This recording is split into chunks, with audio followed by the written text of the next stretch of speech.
I like how this later is not a basic way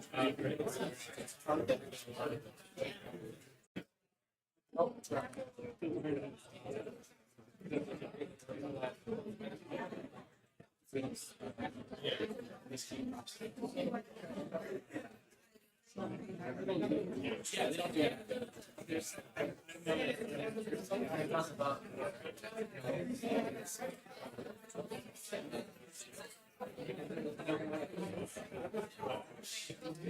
actually did it.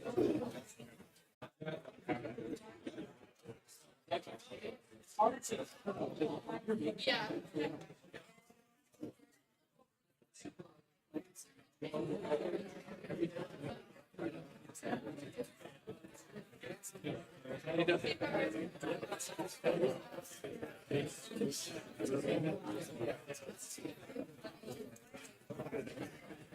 Especially buttons.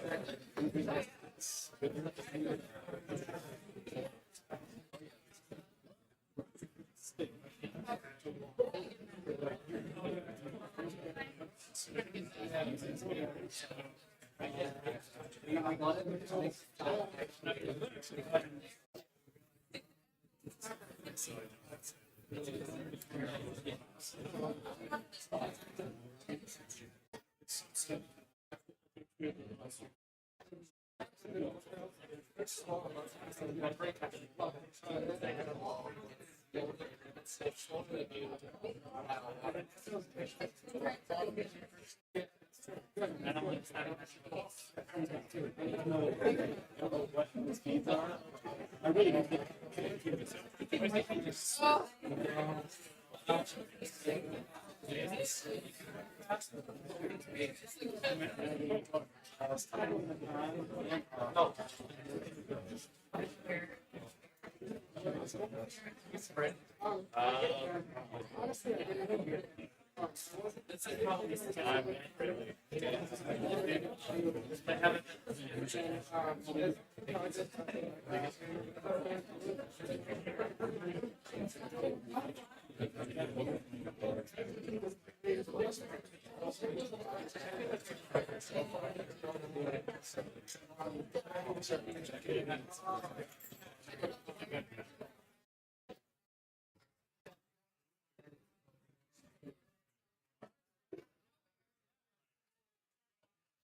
they don't really say it.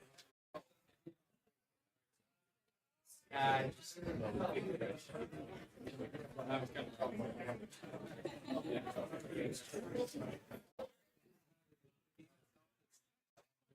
was kind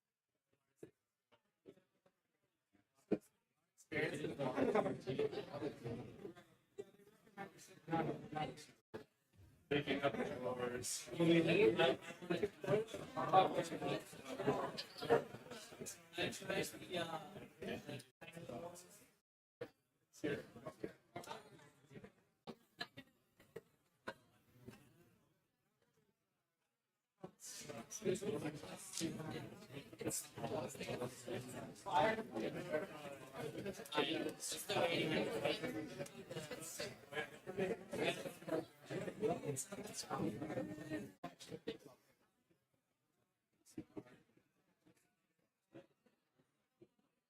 Oh, jeez.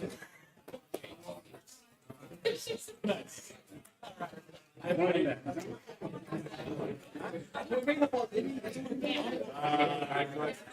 I'm just gonna have to eat.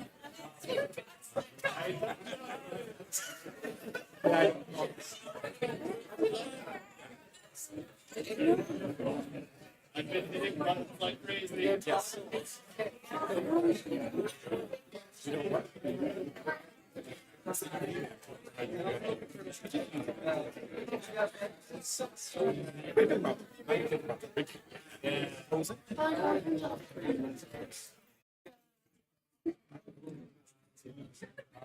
many what it was? Closer. UI or use. So user experience randomly show up. Yeah. Yeah. So user interface is like buttons and choices.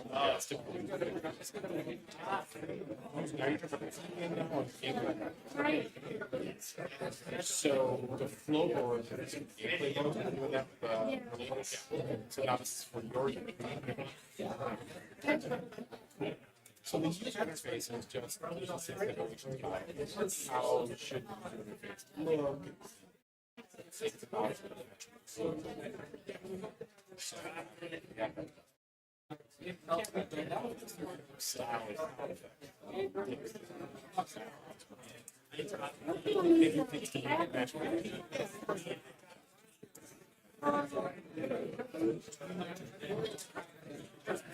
approaches. I have one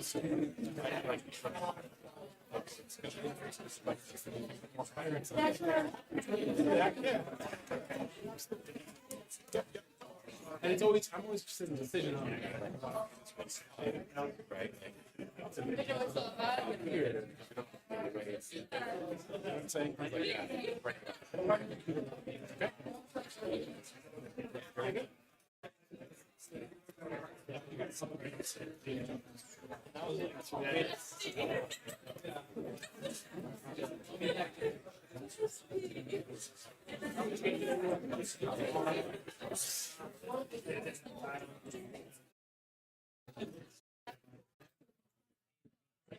Tourism and development.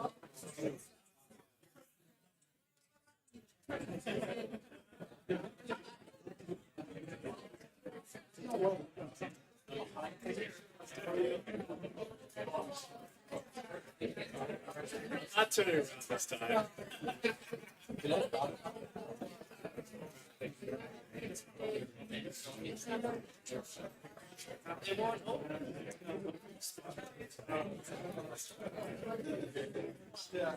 I think yes. You scare yourself. Not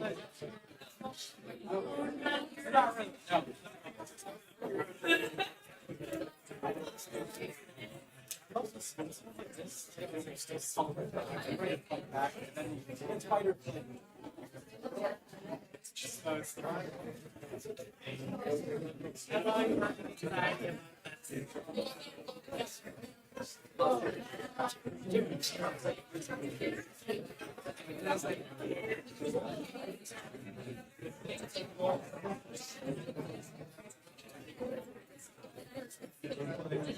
No. Yeah.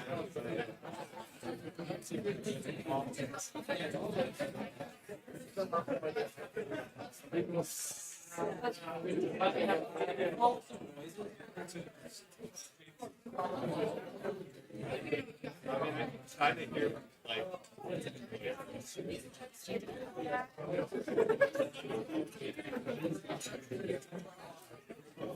how do you get back from you never have you not lost moves? You never say them. I love eating.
Gotta make this big sound.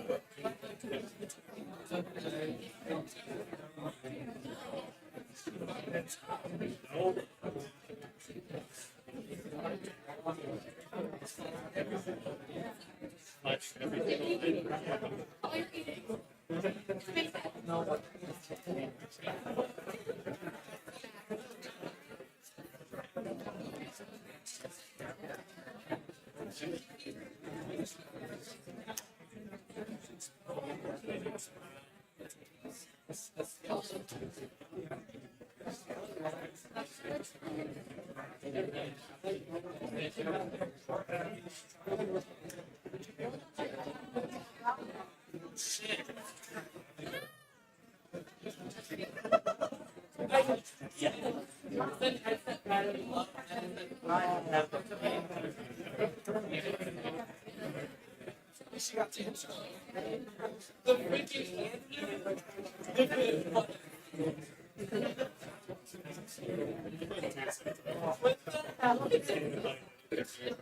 Dude, I need time to like. I need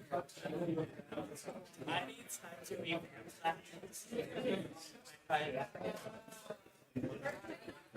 you wanna?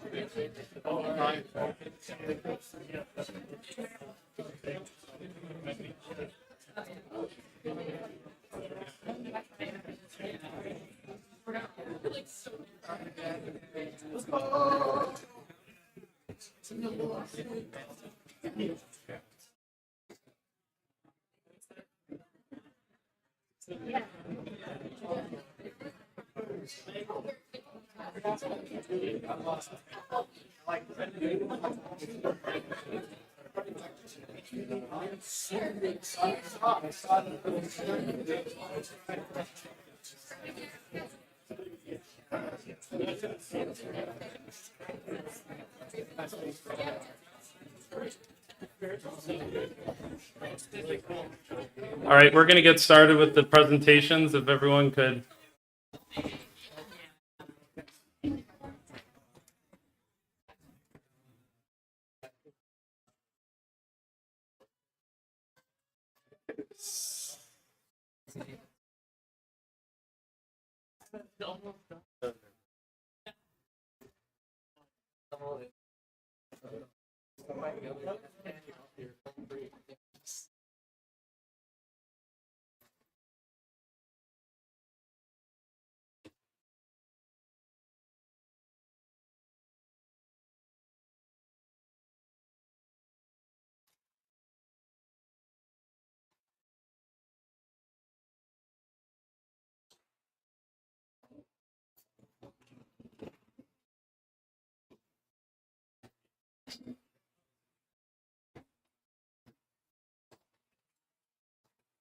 All right, well, thank you all for coming to the 2023 Capstone. My name is Paul Engen. I coordinate the new media program here at FLCC, and I'm running the Capstone course.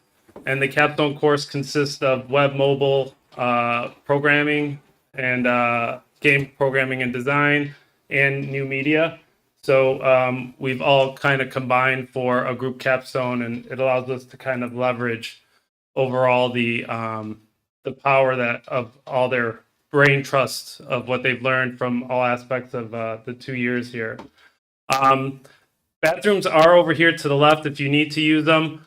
My one requirement is that each of these presenters are asked a minimum of 3 questions by the audience. So before they can get off the stage, it needs to be 3 questions, hopefully related to the project. If you want to take pictures afterwards, we can come up here for pictures afterwards. But Armada Hex is our first presentation. So Jonathan.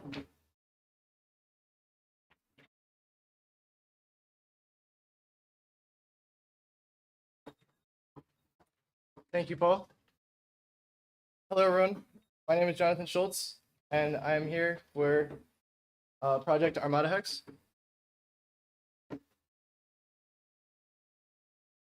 So what is Armada Hex? Armada Hex is a naval warfare game similar to Battleship. It features online multiplayer as well as single player, which some of you are playing here today. It features high quality 3D graphics, and also it's easy to get started playing, but tough to master because it has a lot of game modes as well as hexagons. Okay, so here's the team. Starting off with, I'm Jonathan Schultz. I'm the team lead. Next up is Nick Ward, who is not here. He's back there. Hi, Nick. Next up is Kyle. Juniper did the sound design. Justin Roof was the voice actor and announcer. Zoe was the logo designer. And Jeremy was the sound effects designer.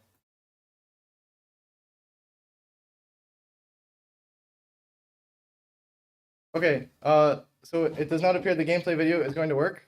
So we'll go to the next slide. So next up is Zoe with the logo. Hi, I'm Zoe Wilson. I did the logo for Armada Hex. It was designed in Adobe Illustrator.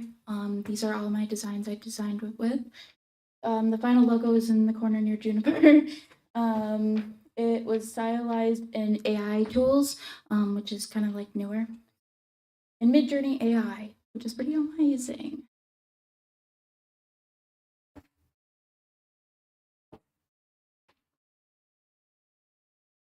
Okay, next up is Juniper. Hi, I'm Juniper Lasky. I composed the music for this game.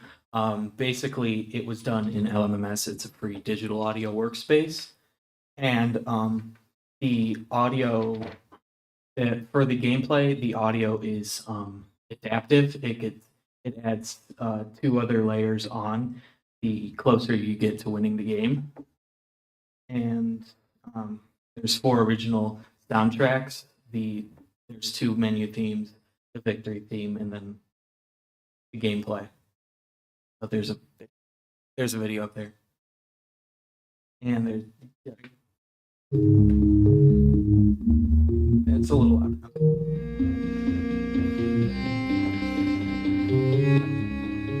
Okay.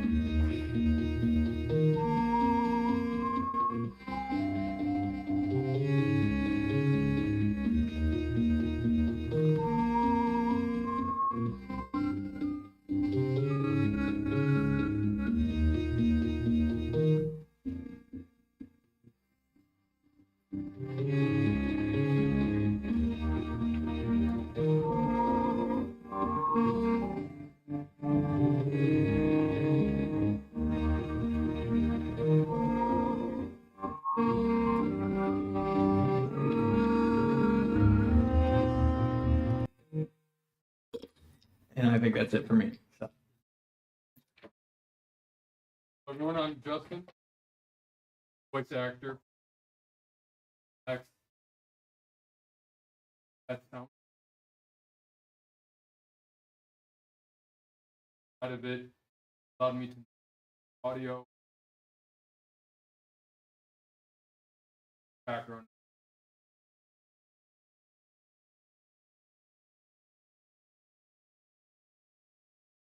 Power up. Enabled. Power up. Enabled.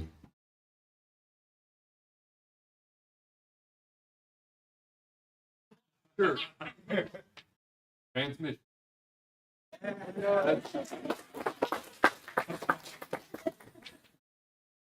And then also for the slide, Jeremy used these websites here, such as Pixabay, freesound.org, and SoundBible, get all the free sound assets, such as the explosion sound and like water sound effects. So for the game development, we used a bunch of different applications, chiefly Unity 3D, with the universal render pipeline, which allowed us to do the advanced graphics. We also used GitHub for collaboration and version control, and Blogger for weekly development updates, and as well as videos and GIFs on there. Here's the development timeline. It started off pretty slow, but then we picked it up and really ramped it up to the finished product you see today. It has, he moved every single date back 1 month. You see our original estimate, but that's fine. For the programming, it was programmed entirely in C#, in Unity components. Overall, it's 7,700 lines of code, which is about the length of a book. It connects everything together. It's not really visible. Here's an example of the game loop or the setup sequence, not networked. And an example of a problem that you solve with coding is how do you get a hex's neighbors? It requires different coordinate systems and some advanced math and algorithms to work properly. Right there is the spiral coordinate system. You can see it gets more blue the farther away from the center it is. For the networking side of things, we use Photon's Fun 2, which is client authoritative, which means technically you could cheat with it, but it's very easy to develop in. Battleship is turn-based, so it uses an event system, so infrequent updates, not real-time. But there's also real-time interactions, such as that GIF down there, which allows you to see what the enemy is doing in real time. And then authentication is handled on a Linux server using a custom API with Express.js. For the assets, we have 5 ship models: a battleship, of course, aircraft carrier, cruiser, submarine, and destroyer. The models had to be optimized and their textures baked. Other textures, such as for the terrain, which cannot be seen in those demos, but were found on Polyhaven and with Poly, which is an AI texture generator. Next up is Kyle. Yeah, I'm Kyle. I did the shaders, including the water, the fire, and other VFX. Water's kind of complicated to look good because you want it to look realistic. You have to kind of make sure you mix waves together, and you want it to not like balance each other. So it's really complicated to kind of mix those waves together so you get something that looks semi-realistic. And I did all that with Unity shader. For the effects for the fire, explosions, and smoke, I used VFX graph, which is kind of similar to the shader graph in Unity, but it's slightly different. And you basically just use that to get animations, and then you layer them on top of each other and fuse them together. And so that way you get smoke, fire, and explosion, stuff like that.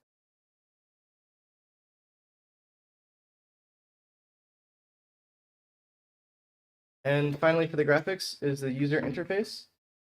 They were first prototyped in Adobe XD and then moved over into Unity. They took inspiration from Halo Infinite, and it seems like at the beginning of development towards like pretty much the end that they were going to stay exactly like that.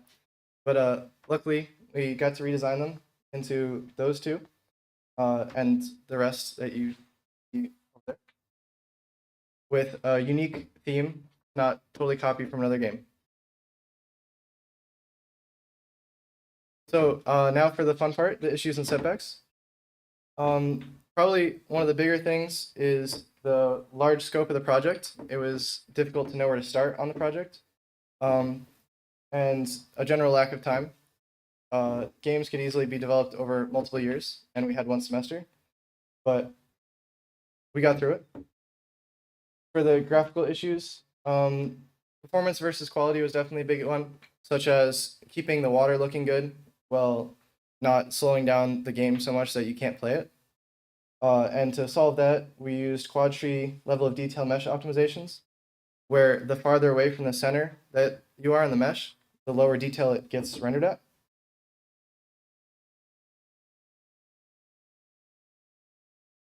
And that's it. Any questions?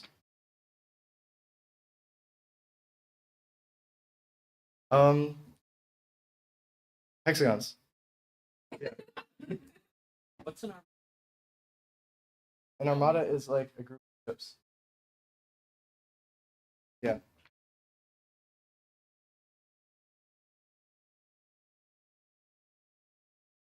I certainly plan to. I know that Juniper wants to develop some more music, so definitely gonna be probably a more finished release in a week or so. It'll probably be released on itch.io and potentially Steam. You can check the blogger. I can go back to that. And we might post updates on there for where you can find it.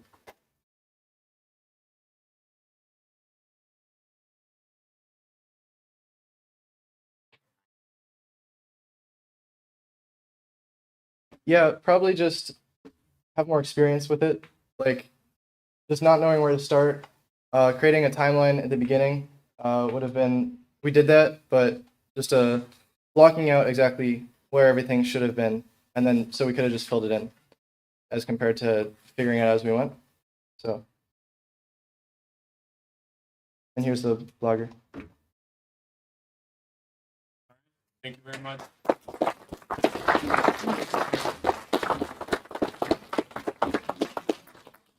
Next up is Fish 101.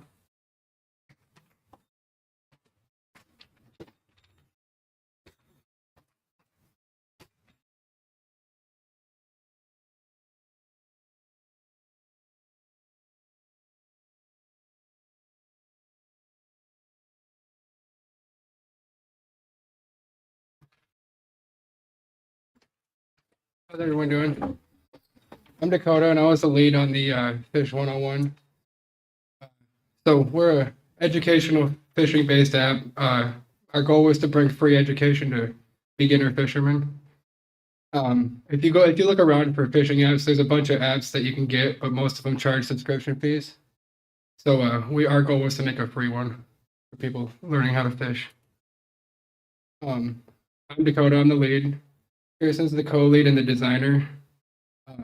Nick was my assistant coder. He helped with a lot of the troubleshooting, and Zoe did the wireframes as well as finding the code for the weather that's in the app. So you can come up and talk about the wireframe. Hi everyone, I'm Zoe again. The wireframe was in Adobe XD to start with designing of how the website and the app would work. So we started with, of course, basic buttons. I had to configure out. Adobe XD allows me to basically put and connect all the buttons to each page. So came up with this, and then we had added pictures and color and everything, and it ended up where it is. And Kirsten designed the logo, so she's going to come up and talk about that.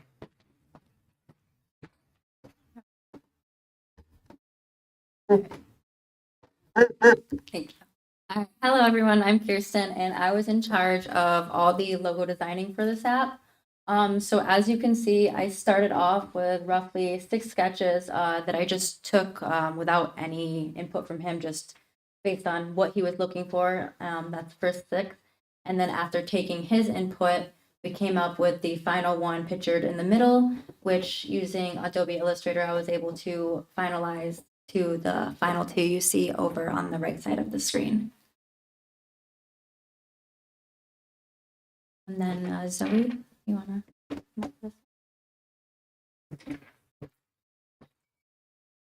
So throughout our process, we had to do a blog, which you'll see in a later slide.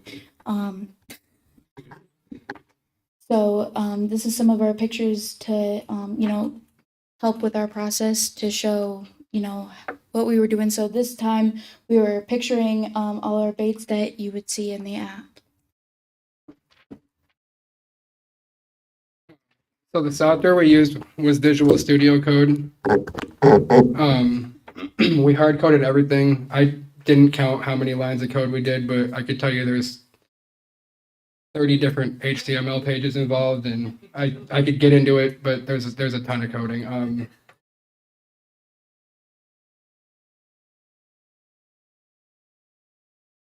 And Nick, do you want to talk about troubleshooting issues? Yeah, so I'm Nick Ward, and basically, when you're coding, of course, there's a ton of troubleshooting that comes up. I basically did the rough template for a lot of the JavaScript in the app, and there are some screenshots, obviously, here of some conversation me and Dakota had.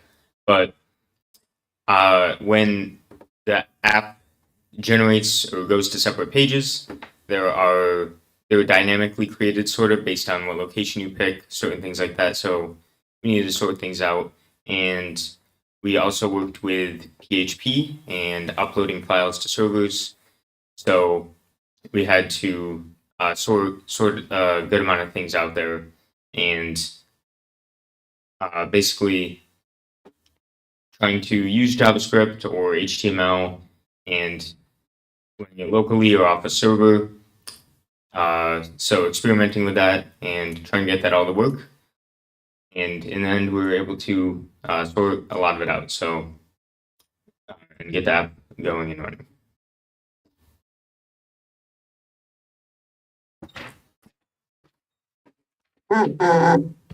Hello, so I was also in charge of the media aspect, which right now is contained to just Blogger, where weekly I would go in, I would post photos, updates, whatever issues we were running into, suggestions from other team members, just a way to kind of communicate that we're reaching our goals, what steps we're in for other people that may have an interest in the project to kind of follow us along on the journey as we were going through it ourselves. As for Facebook, I don't know if this was mentioned yet, but or at the end, but this app will be on Play Store by the beginning of this summer is the hope. So with doing that, also a Facebook page will be created to kind of use as the main marketing for Fish 101, and I will be controlling that.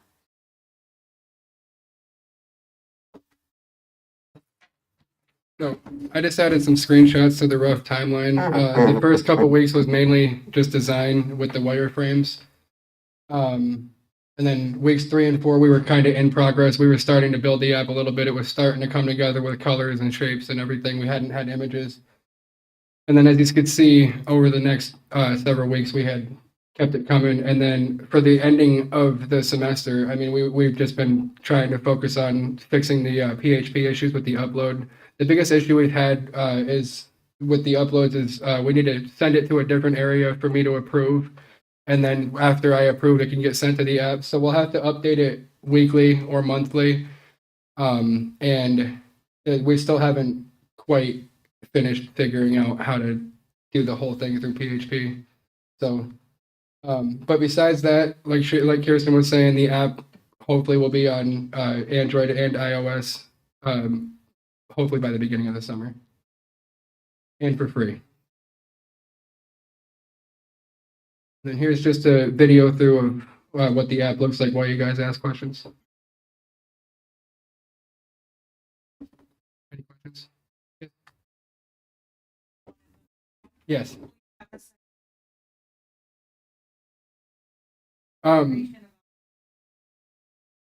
I hadn't thought about that, but that's actually a very good idea to add safety tips and different stuff for younger crowd. A good idea.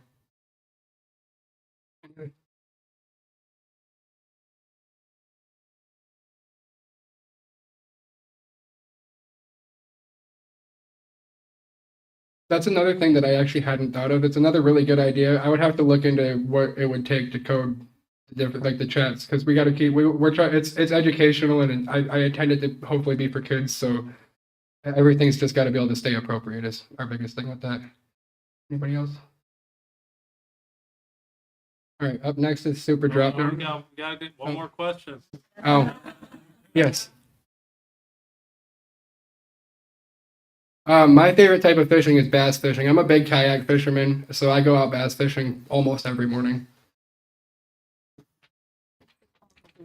Oh, pan fishing. I like to do pan fish, strictly pan fishing. You guys fish? Okay. Anybody else? There is a section for fly fishing in the app. Anything else? Very good. All right, thanks. Thank you. Up next is Super Drop Down.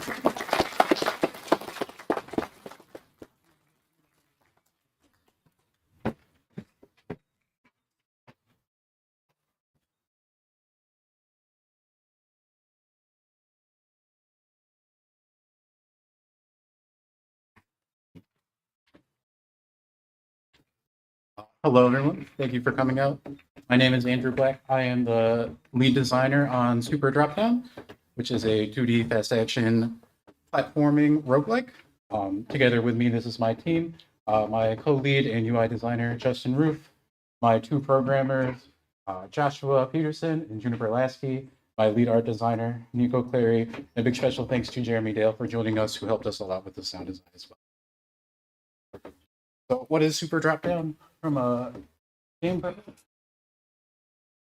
perspective, Super Dropdown is intended to be for a lot of us nerdy hardcore PC gamers that like to play our roguelike games that like a really good challenge. A lot of us that I have known throughout the semester and the various semesters before enjoy playing games that have a lot of randomized elements to them. So my goal with this game was to try and make my own spin on that, with a game that featured a lot of randomized enemies, randomized items, randomized floors, while also trying to push the gamers to be fast-paced and think on their feet, trying to decide which items are worth going for. Should I avoid these enemies? Should I just skip this whole floor and go to the next floor? So the main mechanic of the game is that if you don't like what you see in a level, you can skip it anytime you want. In order to achieve this, we use a lot of different programs, which I'm sure my classmates will go over as they go over their slides as well. But this game was programmed mostly in Unity 2D, comprised entirely of C# coding in order to make the game work, along with several other useful programs and applications such as Discord for communication, Google Docs for deadlines and calendars, and especially GitHub for allowing us to share our code. Sprite design, I'm going to take this up to Nico. I'm Nico Cleary, so I'm the main sprite designer for Super Dropdown, and I started with sprite design using Pascal, which is a web browser app for pixel art design, and a huge thanks to Josh because he was the one who made the improved sprites for the ninja character, and those were some of my enemy sprite works. So got like the orange laser guy, which I love him a lot. Since his laser, we got the main dragon. So quite a few fun designs that I used. And some were implemented, some were not. I had a lot of fun designing my sprites. For player control, I would like to bring Josh up here. Hello, my name is Joshua Peterson. I am here to talk about player control and their movement. So in a game like this, you want movement for specifically a 2D platformer to feel nice and responsive, which is somewhat hard to do on top of the roguelike mechanics involving potentially enhancing those aspects of movement, which would mean adding things like making sure the player might have to start slightly sluggish in order for them to gain speed items and not feel like they're ever moving too fast, or to make sure to know when the player needs to stop moving when doing something such as attacking or dashing. Overall, this having the player start feeling sluggish and somewhat weak in terms of movement incentivizes the player to want to collect those items that would enhance movement rather than to maybe just try and miss them and to save time.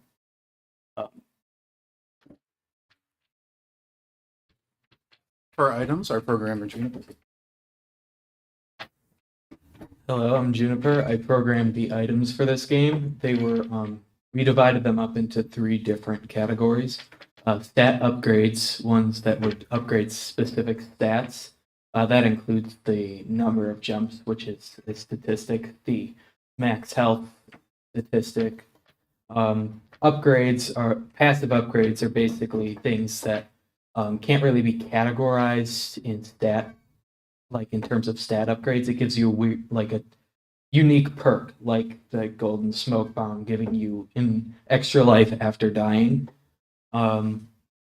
Weapons basically give you more hit area, like as you're attacking. Next slide. I also designed the item randomizer in the game. It keeps each floor fresh. It completely randomizes the items that are selected for each floor to keep the player on their toes and make every playthrough different.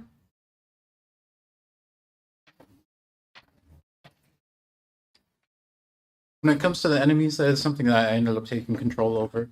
When designing enemies in a game like this, a big thing that we had to think of was how are we supposed to balance the enemies so that when you start the game, that they feel somewhat easy to beat, and as the game continues on, you progress and have more items. Should the enemies still be as easy to beat? Should they be harder to beat? Or should there be a different mix of enemies from the very start that sort of stay in the middle where they're a little annoying and may not be worth your time to deal with right away, or just worth skipping over entirely? In order to do this, we put some implementations into the game where the enemies would scale through as each level continued on, so that occasionally they would eventually have a little bit more health, they would eventually have a little more damage, and originally they would also give you more power as you killed them, which ended up being a cut feature from the game, fortunately. But it was one of the things that we considered when we decided how we wanted to design the enemy. As well, I was also in charge of trying to put Nico's awesome animations in, including my favorite, which is the dancing dragon on the left over there. He looks like he's having a real good time, and I can really feel it.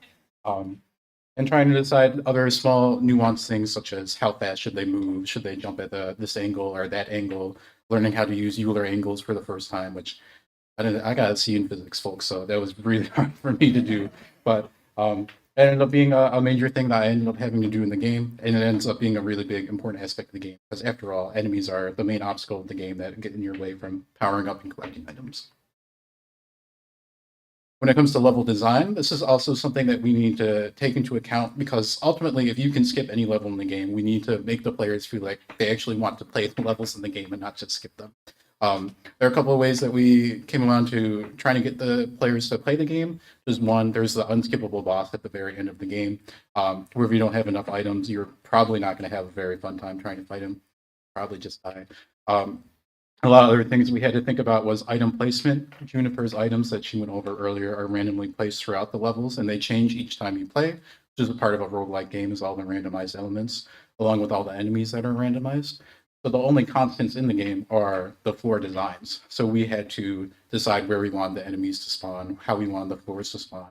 And ultimately, it was a lot of trial and error deciding which floors we ended up liking and which floors we had to rearrange a little bit to better suit. For UI interface, I would like to invite my colleague Justin up. Justin, I was in charge of the user interface. Also, the purpose behind the UI was to take some statistics from code and then visualize them.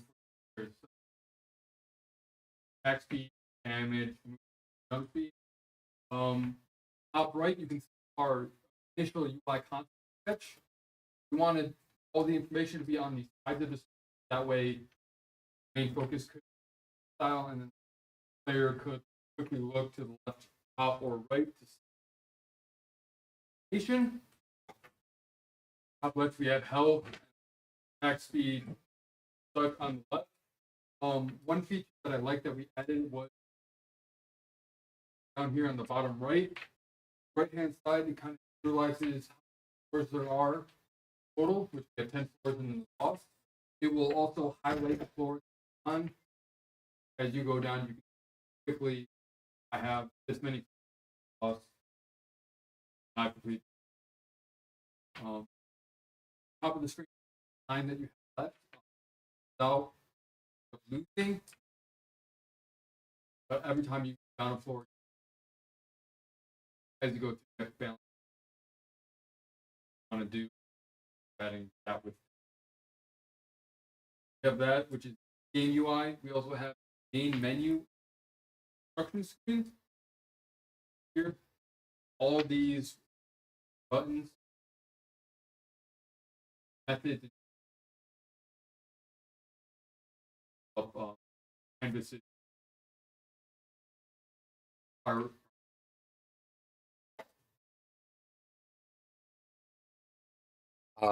Thank you for listening to our presentation. We'll take some questions now. In the meantime, you can take a look at some of our gameplay loop and see how the game looks for yourself if you didn't play it. Yes. I believe we'll probably finish up some aspects of the game that we want for the deadline that's due next week. As for who wants to work on the game after the semester, I personally don't believe I'll have time to do it, but it may be left open for anyone else that's interested in playing.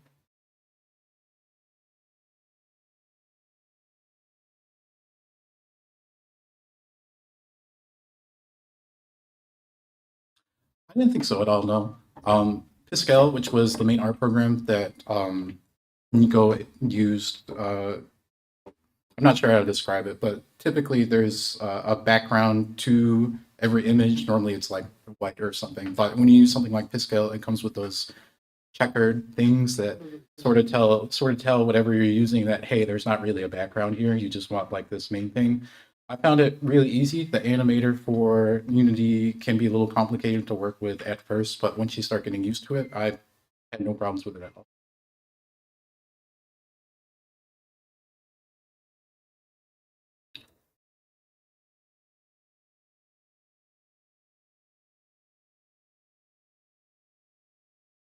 I would say a big thing for me was trying to adapt to all of the workflow is coming in. For me personally, I didn't have much more than one other class this semester, while all of my other classmates had a lot more on their plate. They had many projects to work on, many different classes. So it was not as easy for me to get as much work in from the deadlines that I initially thought would happen. So a big experience for me personally that I have is things just don't go as you plan them. And you just have to adapt to what you have and just kind of accept that if things aren't working out how you want them, that there has to be a creative solution, that you can find some type of middle ground. And you can just be happy with that too. As it is, this game isn't exactly what I envisioned it to be at the start, but with all the work that my classmates put in with their other projects and this one, I'm very happy with how it. Thank you. One more. Right now, the game in this room, if you would like to play the game, they're on those three monitors right directly behind you, actually, if you're interested. We have a blogger for this, and we will update this when we submit the game project in just a few days here, and you will be able to download the game for Mac and PC off of itch.io.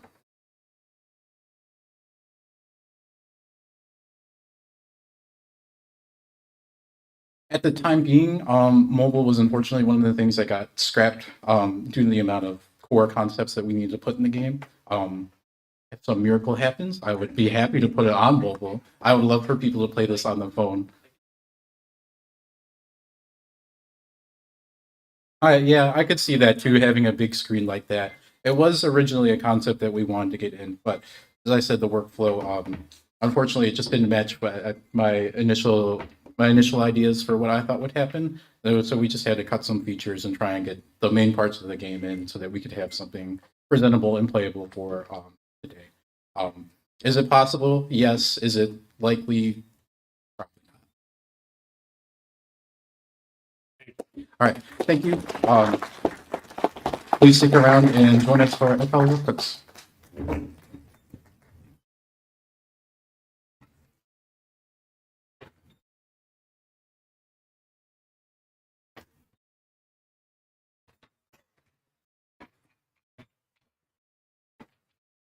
Hi everyone, I'm Connor. I am lead for FLX Cook. This is Olivia. She is co-lead.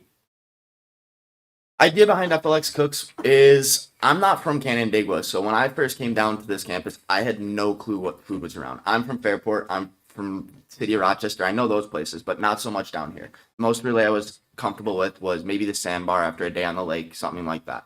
So the idea was to find local restaurants that other students will want to know about and to bring that forth to their attention, as well as to make a cool video series to sort of show them what it was all about.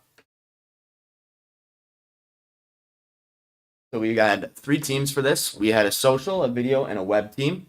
Olivia was the director and producer for the web team. We also had Joe, who was camera operator, sound, and photography. Nico, who was camera operator and editor. Alex Mitchell, who was camera operator. Jeremy, who was a photographer. And myself, who was host and editor. We had our web team, which consisted of me and Joe as well, as we had to find some way to include our web and mobile development majors into this. Social media was taken care of by Nicole. This gives us an idea of the timeline. So when we started, we had to start by contacting all these local businesses. We have an idea of the spreadsheet that I created, sort of going with all the 27 locations that we tried to contact. It was sort of hard to pitch them the idea without any video to show them to start. So we had 3 accept us off the start. I think going forward, this will be very easy to have accepted by others and continue on with that. First month was really just design and that cold calling process. As we moved into the second month, we started to play with the cameras and the actual physical hardware, going on scene, shooting different locations, shooting B-roll and other items that we could use for the actual video series. We shot 3 of these videos within 5 days between April 1st and about 4 or 5 days later. We did New York Kitchen the first, and that was sort of our test run, got all of our webs out of the air, and that was our true pilot episode. It turned out into our best episode, I believe, and gave us a real good picture for how we wanted to line things up and move on with the rest throughout the rest of this process. The rest of the time was really spent editing and fine-tuning the website.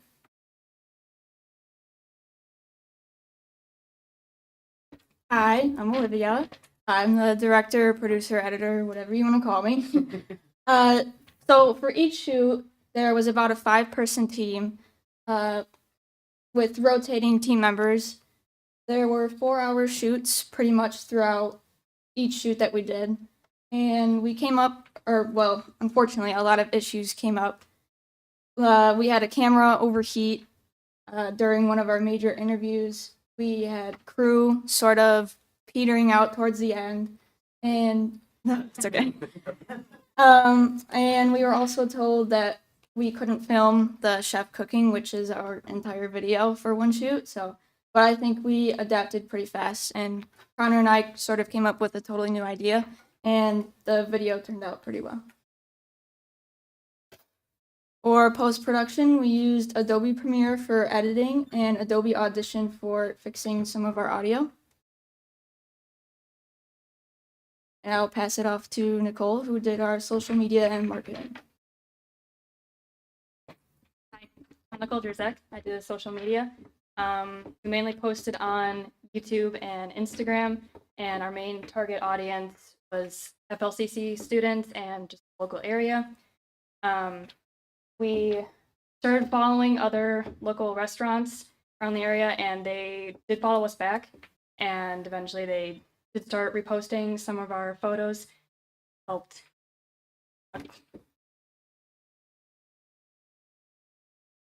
So for equipment, we used a lav, a boom, and a shotgun for our mics, and we used tiny Sony cameras. They gave us good quality for the videos, and we were also able to sort of move around pretty fast. Each restaurant was a pretty big location, so they definitely helped with, our 5-team sort of running around. Yeah. So this is the website. These are the first initial stages. I'll let Joe talk on this. He was a huge counterpart in helping create this website, and go ahead and take it away. Hi everybody, I'm Joseph Simone, and as Connor said, I was a designer and developer for FLX Cook's main website. As you can see here, On the left, we have the wireframe. If you guys aren't familiar with wireframes, are basically a way you can quickly put something in and test the functionality, the user experience for it. Buttons, you can kind of see the flow of how a website would go. So the first thing that Connor and I did is we had to decide on what features we wanted for the website. So we figured we're gonna keep it simple. We gotta have a contact page, a main page you're gonna start out on your main page. We're gonna also have the restaurant page that's gonna hold all the content. Now, this is actually early versions of our website. We had an additional page on there, but we found out that there was redundancy there, and so we figured to just scrap that part. But once we kind of figured out the overall flow and we were happy with that, we decided to go on to the designing. So first thing Connor and I had discussed was his vision, what we wanted to look like. So we figured it's going to be a kitchen restaurant theme thing. So we want to have a kitchen restaurant colors and images to go to kind of get you the whole feel of that whole aura of being in a restaurant. So after we locked down the user experience and the prototype through using Adobe XD for the wireframe, and we moved on to the actual design of it. And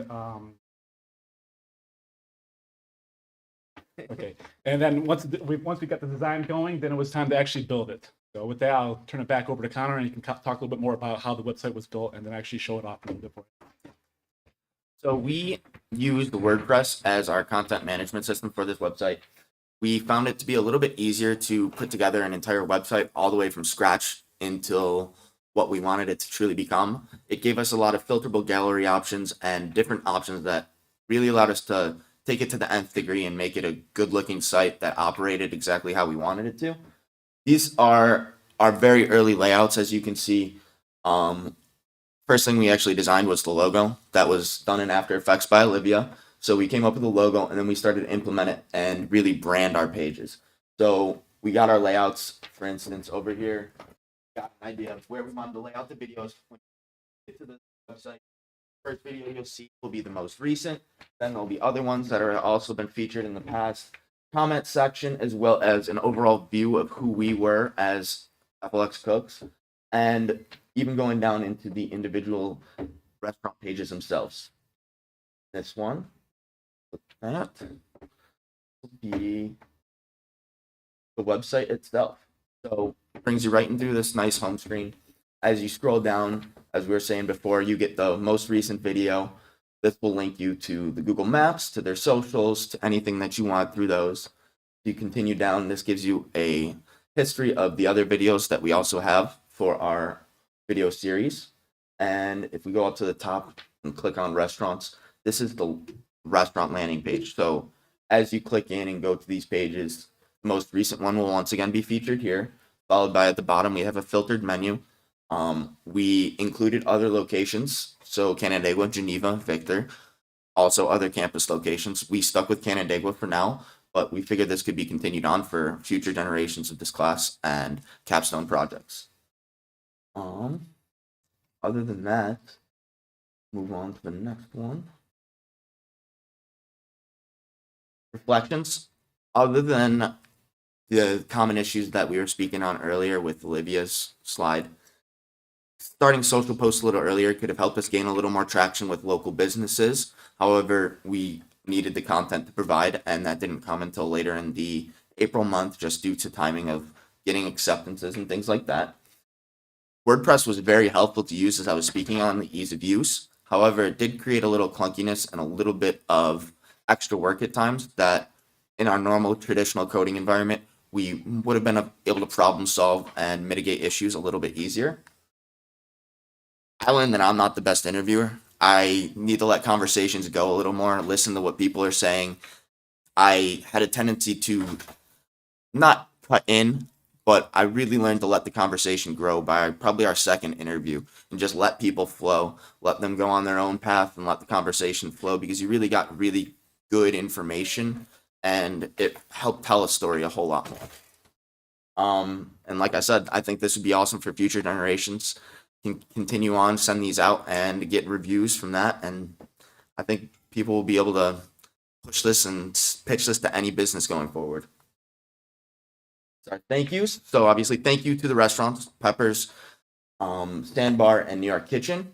Thanks to the crew. We got Joe, Joe, Nico, Olivia, Alex, Jeremy, and Nicole.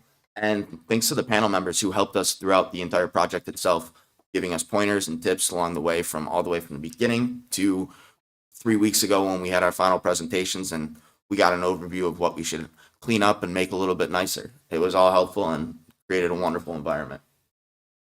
And this is our video, so hope you all enjoy.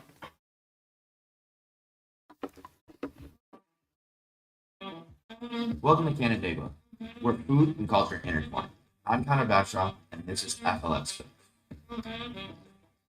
Peppers is a local family restaurant that has been in Canandaigua for a couple decades now. We take a lot of pride in the fact that our food is fresh, not frozen. So Abraham is actually initially from Costa Rica. He basically learned on his feet. Well, I think you guys have done a very good job maintaining the ambiance. Like, this feels like the perfect family restaurant. You come for a little bite to eat with your friends, with your family. A lot of times at lunch, you will see business meetings happening. You'll see people just stopping in on their lunch hour. Start with the pizza. The pizza looks phenomenal, and it's sitting right in front of me, so we might as well dig in. The white pizza is more of a Jersey white pizza.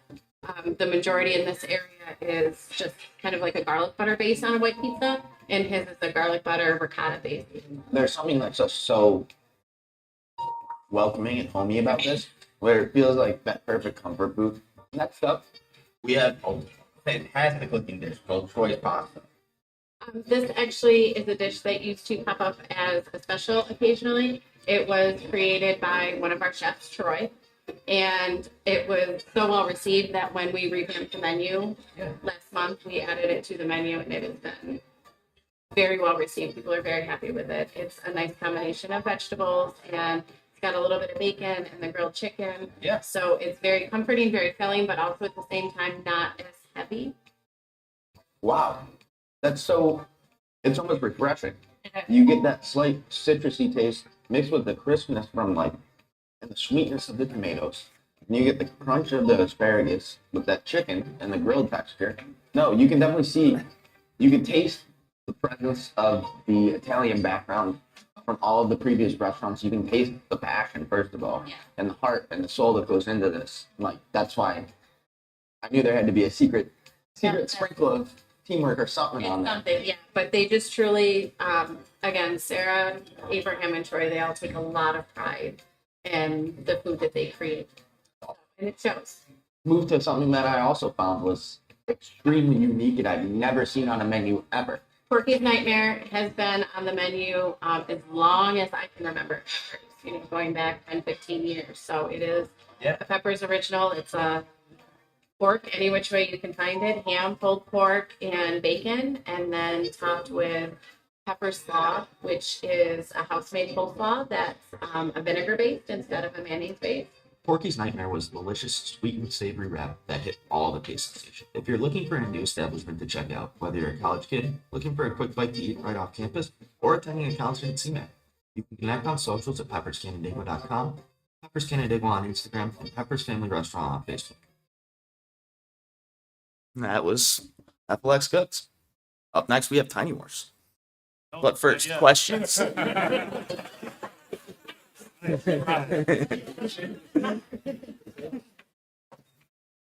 Edith. Great question. Yes. I mean, a lot because I was skipping the gym too. So for 5 days straight, no gym and probably double the food intake. So we definitely put on a couple pounds. Free food was something you can't turn down. Any other questions? What question?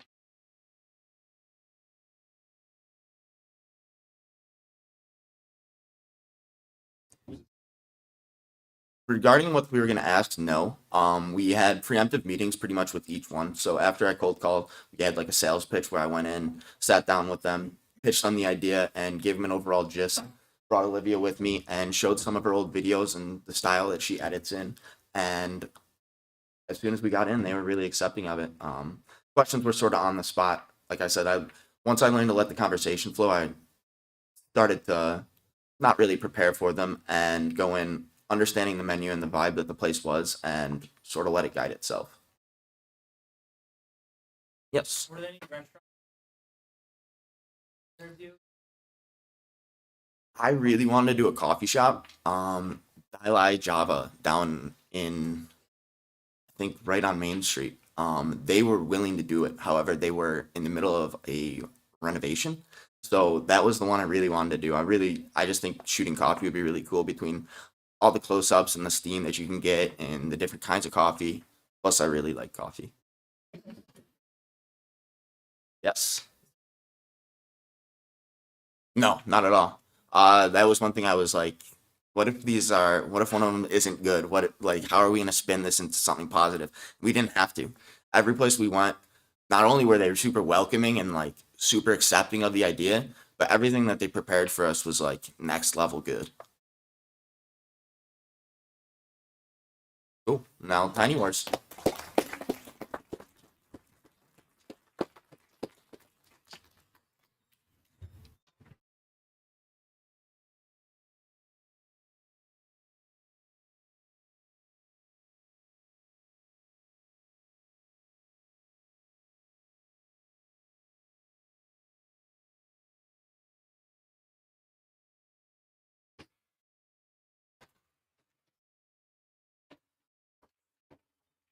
Good evening, everybody. My name is David Smith.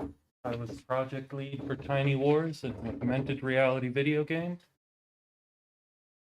This is our team. We had Juniper Lasky, who helped with programming and worked on the logo, and Justin Roof, who did the initial designs for the user interface.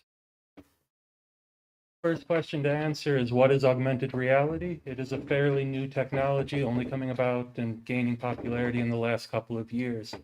It's used to merge the physical world with the virtual world, allowing you to overlay information onto objects like you see with the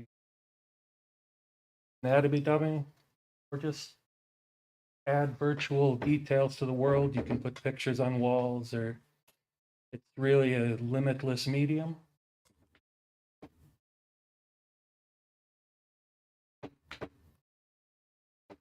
So what is Tiny Wars? I will let the main person talk. Hello, new friend. I wish that our meeting could be under more auspicious circumstances. However, the very technology that is allowing you to see me has invited corrupted versions of ourselves to invade our world. Would you please lend us your aid in defeating the threat you brought to our doorstep?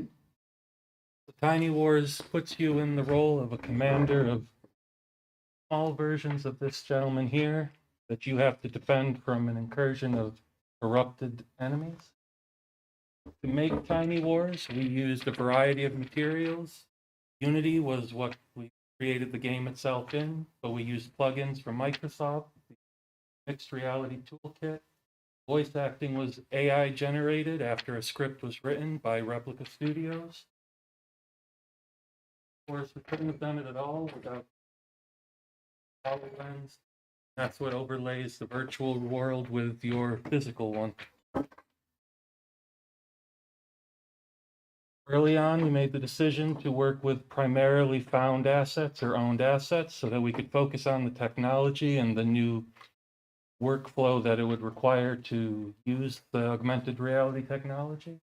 Some of these I owned prior, and some of them we found on opengameart.org, which has public domain software files and images. The very first thing I did was to get a project working, put the giant person inside the game. Once I was able to do that, we knew that we could continue with the project and complete the rest of it. I'll allow Juniper to talk about how we did it. Hello, I'm Juniper again. I was in charge of, well, not so much in charge as I assisted the development of the unit movement. Each character's getting to each place. It required a nav mesh, which was set up by David here, and it required the ability for a part of a specific area. It's hard to explain. From one area, you would have to make sure that you can get to another. There isn't a wall interrupting it or anything. And then you send it over when when it detects that it is able to go over. It is a very complicated system. Yeah. To add on a little bit.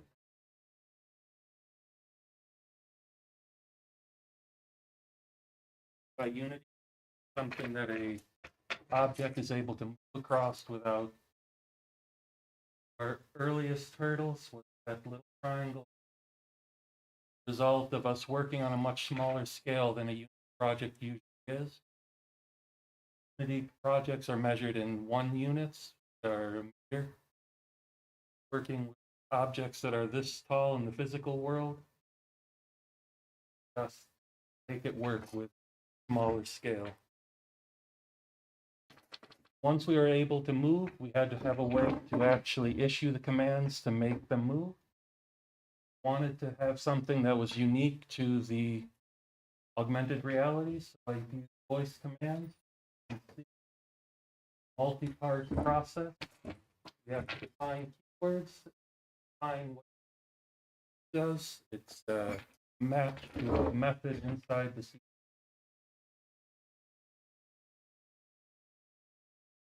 After that, we were finally ready to start actually merging the virtual and physical world.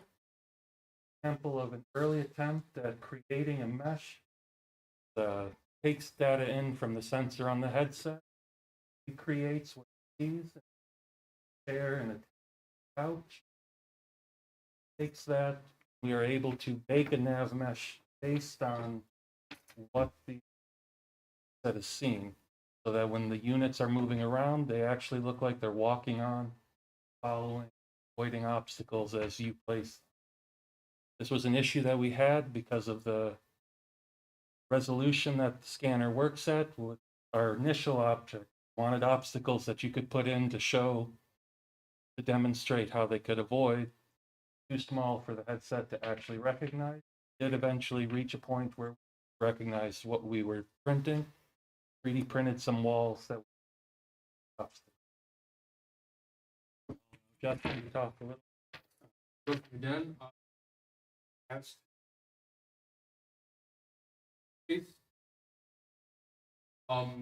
given issues that our breakdown on the going into this, I didn't exactly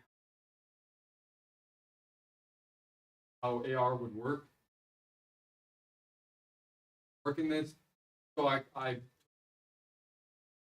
based my concept. I did.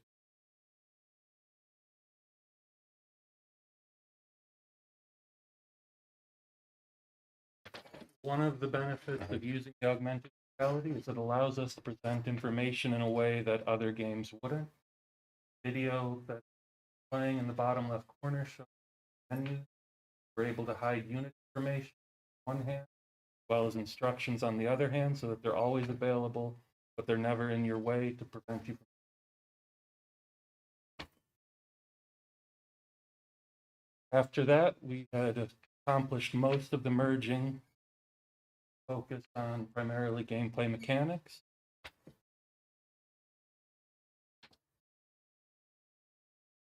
Demonstration in the bottom corner is units fighting each other. The goal of the game is to stop wireframed different colored units destroying your castle. Complex targeting algorithm that it uses to determine if it should be affecting fighting around it. Juniper worked on the gathering so that you could get resources with more units. So basically, this used different sources for each resource. Basically, a source for a resource has a specific yield that you can get from it, and each character has an amount of resources, total resources, that you can gather at once and hold at once before having to offload it. It's had many different functions of taking the resources away from the the different sources of them and putting them onto the character to to eventually be offloaded.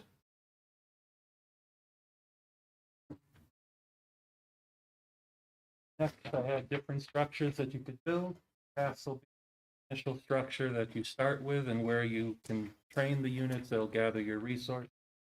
There's also walls, barracks that allows you to train stronger units to defend yourself. Finally, I added the enemies.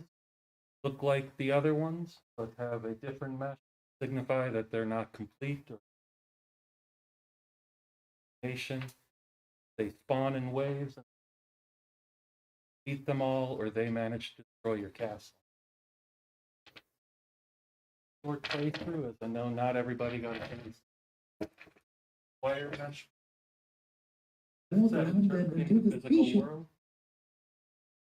Ready for A castle in mind as well as the incursion point for the enemy. You can always look at your left hand if you are uncertain about anything. Now you have a little time before the enemy attacks. You have enough gold to train 3 gatherers.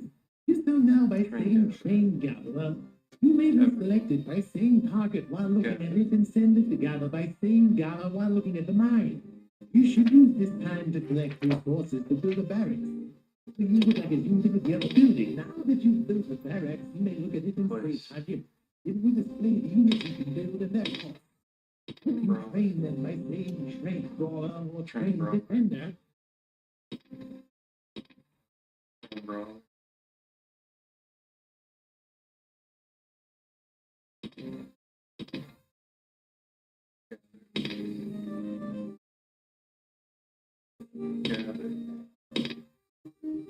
train brawler. Enemies will be spawning soon. You have 30 seconds before they arrive. Protect your gatherers or you will lose your resource tree. Train brawler. Train brawler.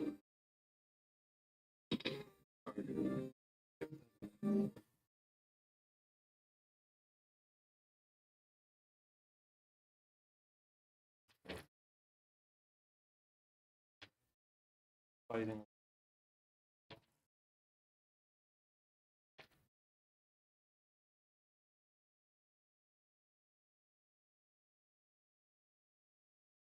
Spawning. Freeway. Then just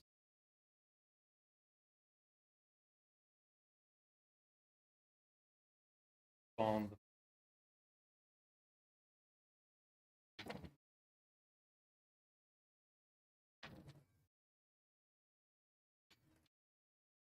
questions?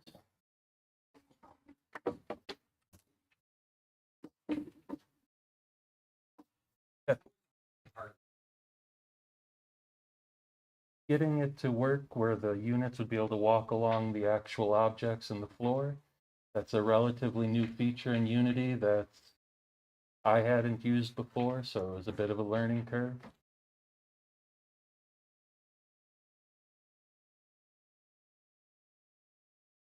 And yeah, so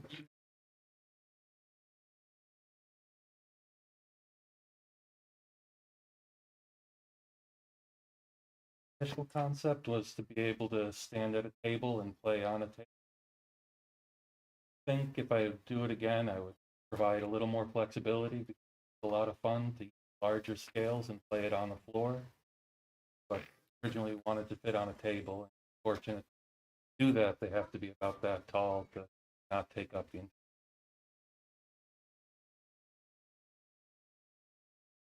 Yes.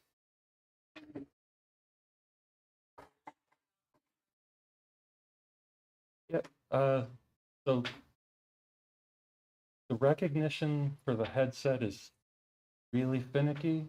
I found that colors that don't contrast well won't appear and it won't detect the differences in elevation. Even when we were setting up today, I learned that the black tables that we have in this room don't get recognized and would just create empty holes as you're looking at the thing. So you would see part of it, and then you'd be able to see it. It would look like it was looking right straight through to the floor. An interesting technology. Yes.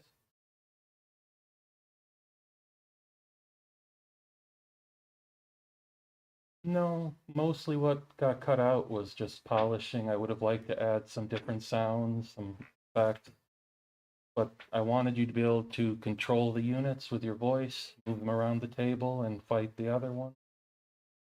Looking mostly to provide a proof of concept because augmented reality is such a new thing, and FLCC happens to have a couple of the headsets. Nobody had worked on a project like this at FLCC.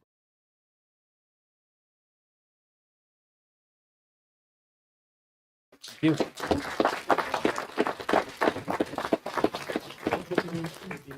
Project.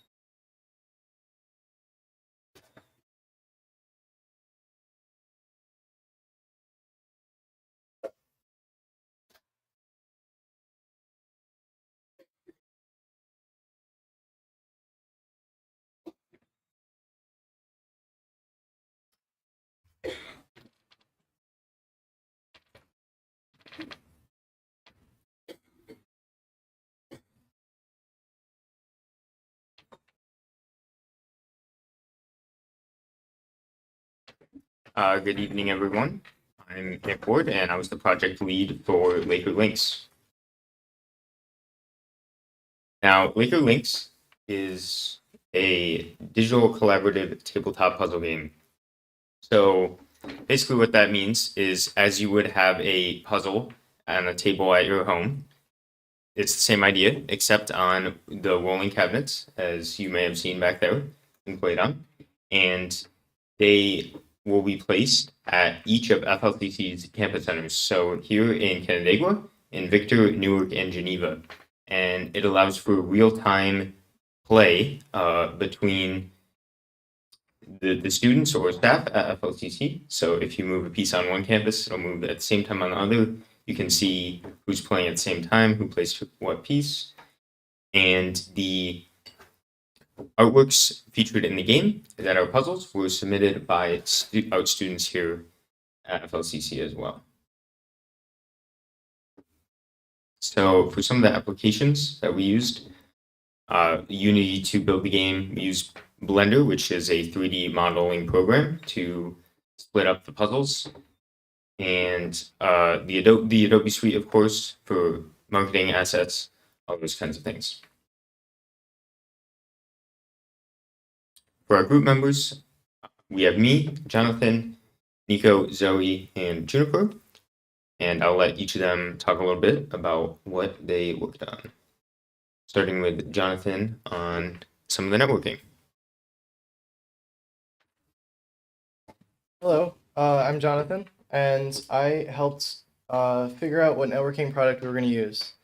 Right off the bat, there were a few clear options, chiefly Photon or Unity's built-in networking for game objects.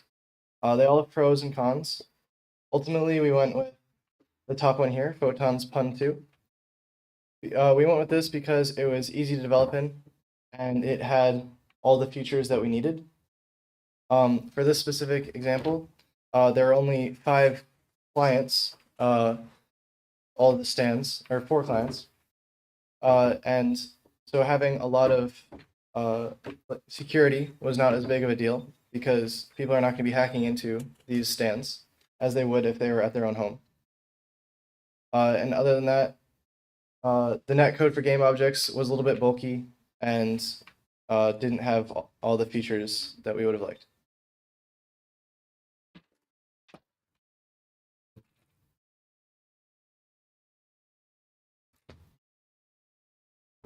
I'm Juniper again, and I made the video for the art submission. It was sent out to all the art students. Their art is put onto the puzzles. I made a rough draft of the UI up there, and I gathered some sound effects from free asset, free asset websites. There's a sound effect that we used for the logo down there. And then there's, and I don't think we have time to play the video, but it was, if I remember correctly, about 3 minutes long, and it was sent out. It had all the information, and I cut together audio of Nick speaking about what the project was about and how to submit their work.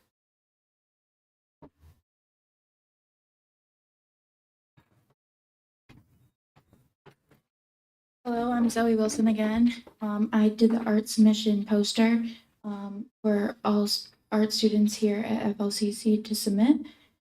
It was made in Photoshop, so it has some of the information and the QR code for them to scan to send the file to Nick.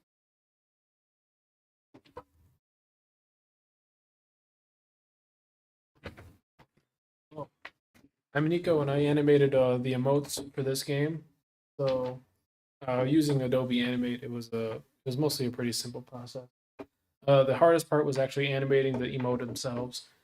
But once the emote was animated, I would usually like start with the color yellow, and then I would you could just clone it for 3 times, and then you just turn them different colors, and then boom, you have one emoji with 4 different colors for each campus.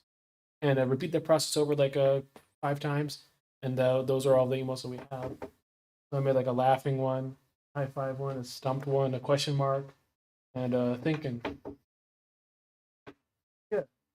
So overall, fun way to, and then you export the sprite sheets, put them into Unity, and then you are able to use them to communicate with other people on other campuses, since you can't really voice chat.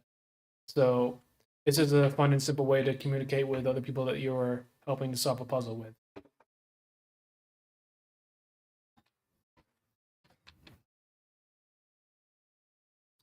So a little bit of the development process here. Early on, it was a lot of not necessarily game development, but reaching out to certain departments like IT and facilities, as well as the various campus centers to get their approval for the project.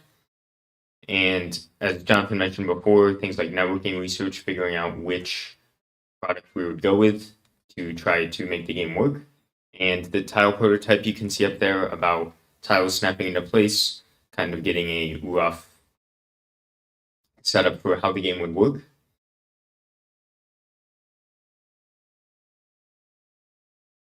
And afterwards, we kind of moved into splitting up the puzzles themselves. And this was definitely one of the biggest challenges early on. And we ended up going with Blender to split up the artworks into puzzle pieces.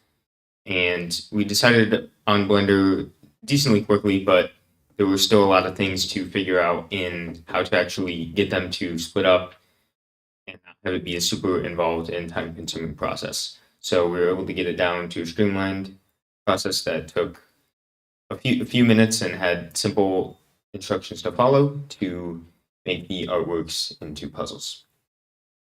And during this time, we also got the local game going afterwards.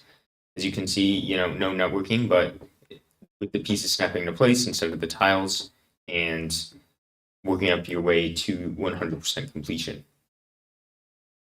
We also had to pitch to student life and student corporation during this time in order to get the budget to build and purchase the equipment for the game, so we could place it at the different campus centers and have the ideal cabinet set up. And during this time, we focused a lot on networking later on after we got the local game complete. And this had to do with Fund 2, as Jonathan was mentioning earlier. I initially did try to go with netcode for game objects for a little bit, and as I thought built-in Unity might be a little bit simpler, but turns out it's not. And also, as Jonathan did mention before, is pretty limited in some of the things it can do, and really did not provide enough precise movements and features for the game to operate as we wanted it to. So we also, put out the poster and the video during this time. I went into a couple classes to discuss submitting artworks so we could get students to get their artworks made into puzzles for the game.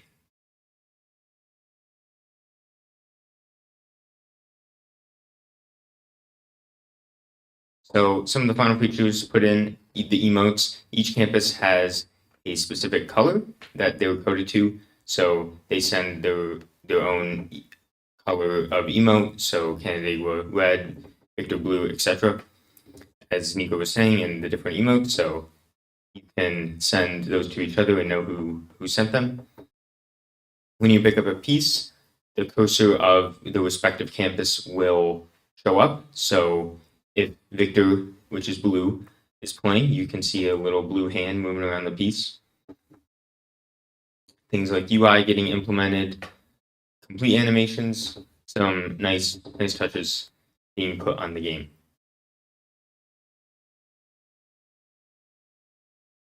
So thank you to everybody who helped make this project possible, the panel, all the team members, all the various departments I worked with, including, IT, facilities, all the various campus centers, student life for approving it, Jeff for getting all the equipment and holding it in his office every time. And yeah, so if anybody has any questions, please feel free to ask.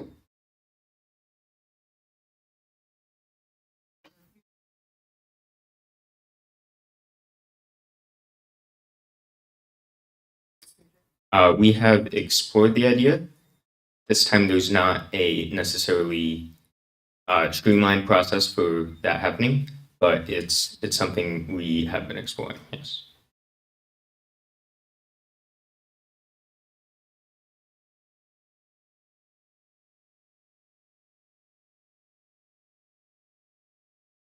It is not a ton of there is very minimal coding involved with it.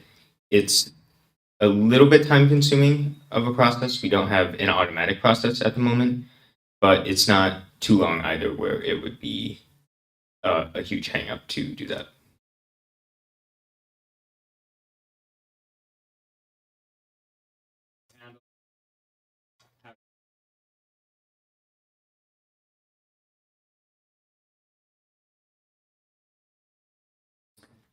At the current standpoint, no, due to the puzzle not being quite automatic with having to use Blender first to split it up.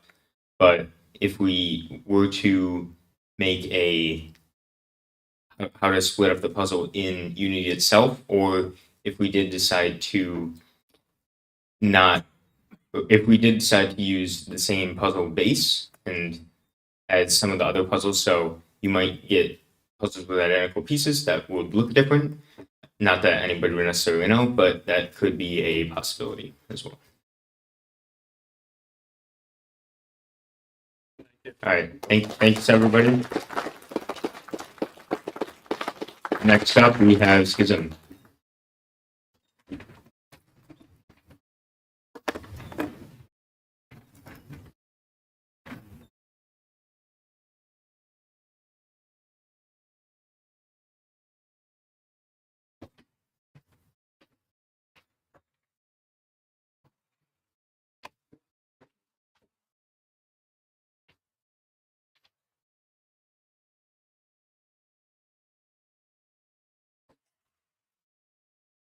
Cool.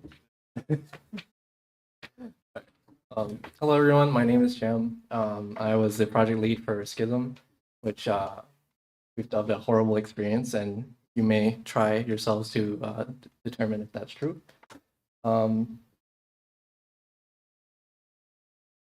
Schism is a horror VR experience virtual reality game that's based in the Oculus Quest 2.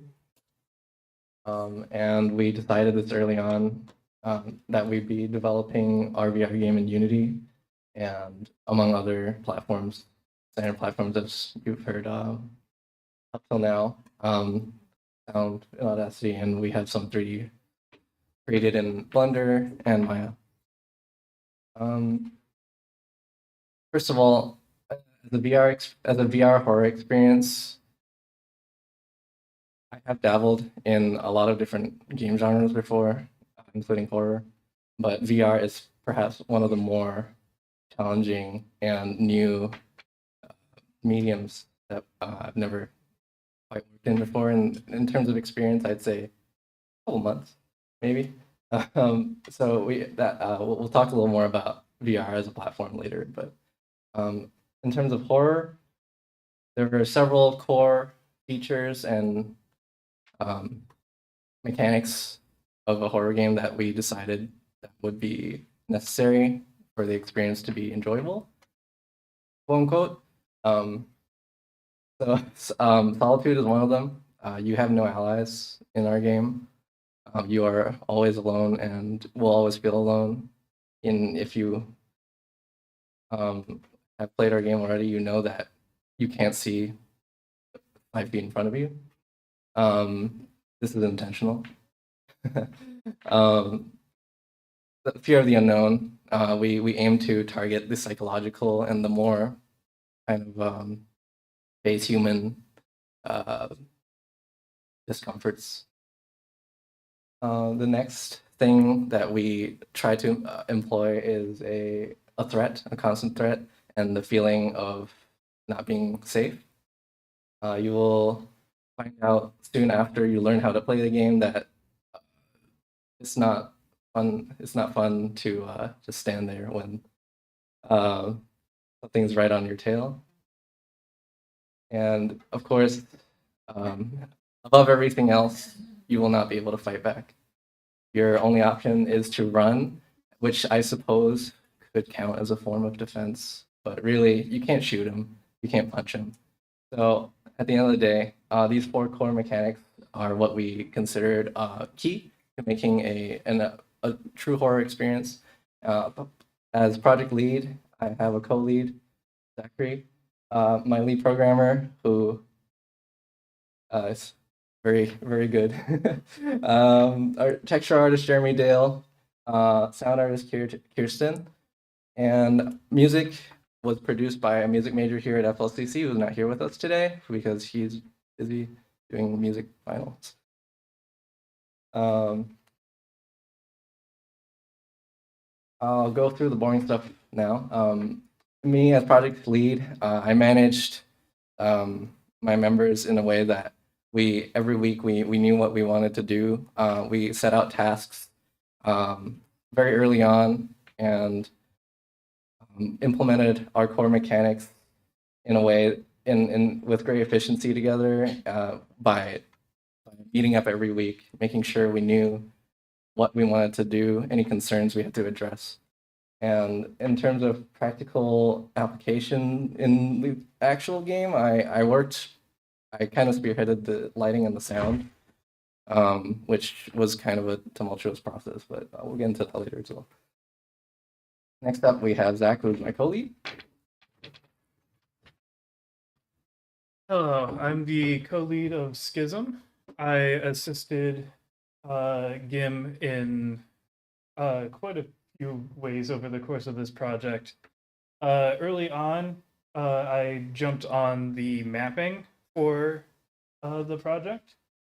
It went through quite a few different iterations. Those are some of the early sketches and some of the earlier layouts of those maps.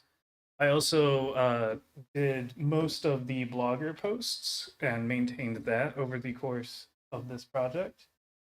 And near the end, I also did some voice acting.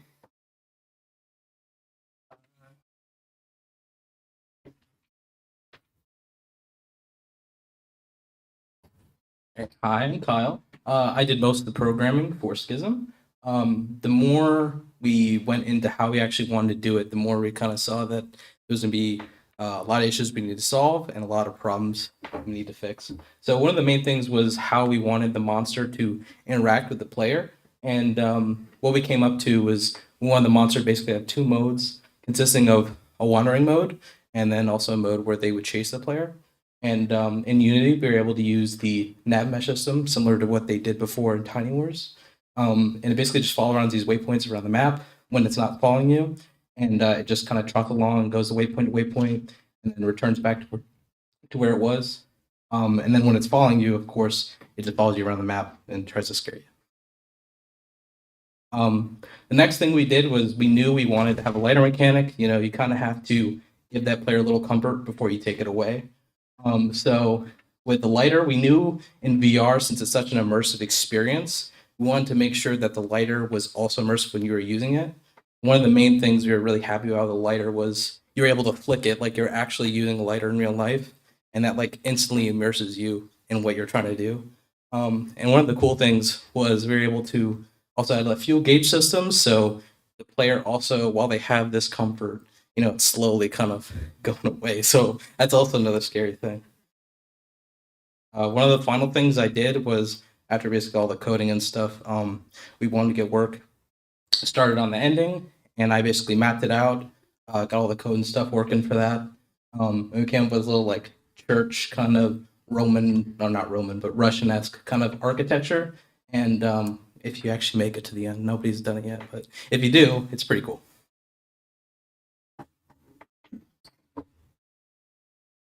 Provided us with textures. We onboarded him pretty late, but he provided us with our much needed textures that we use plentifully, and you'll see at the menu, but the second one you'll have to find for yourself.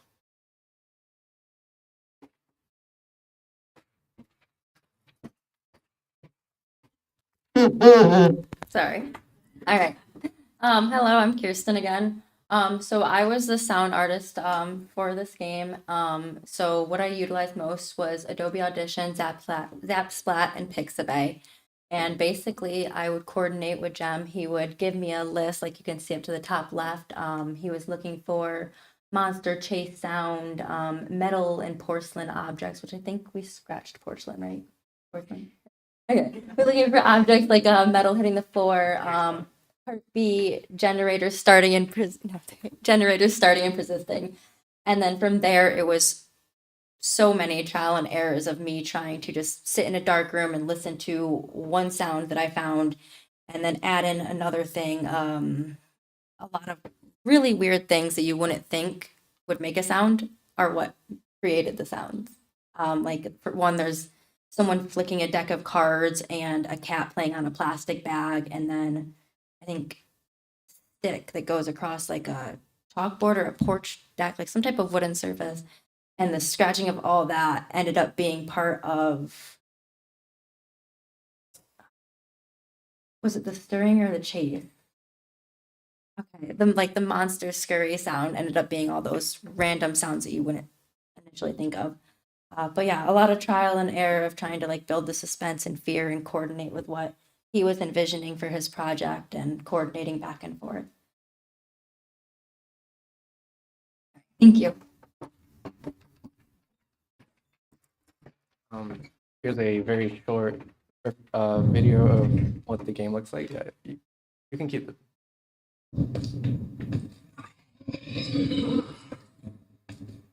You should stop it like at the 30 second, like 20 seconds.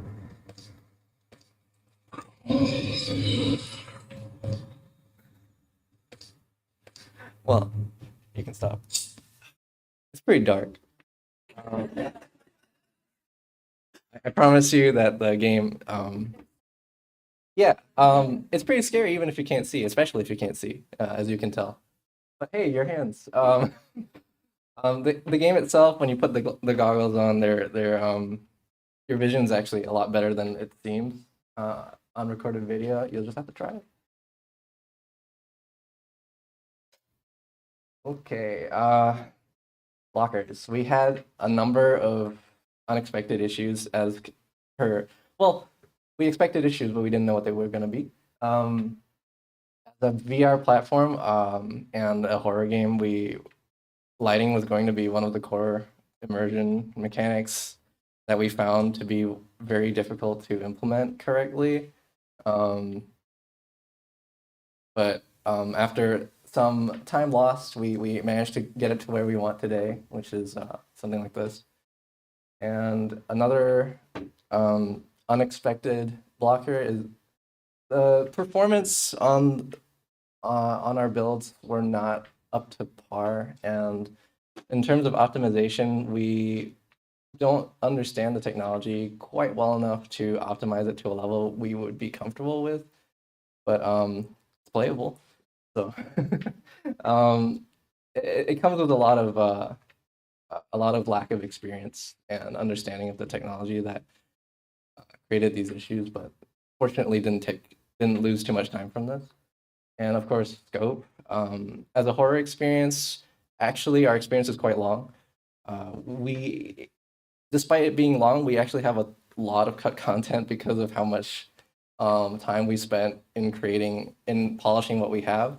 So hopefully you can experience and find that what we have is very finished.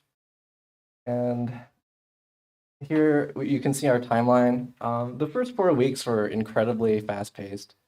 We found that Unity has a lot of built-in support for VR, and found that developing for it initially, like for core mechanics and the base of our game, was not easy, but it didn't take us a lot. It didn't take us more time than we expected. The core of our development was creating the levels that we wanted, and also adding a tutorial because we realized very late that people don't know how to play VR.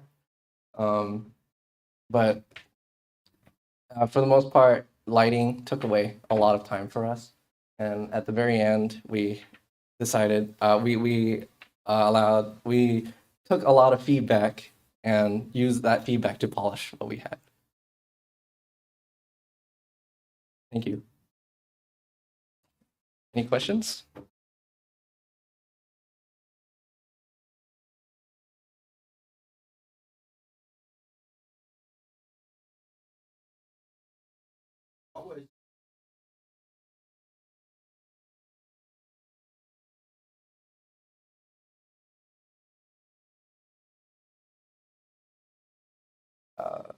There was probably no one happiest.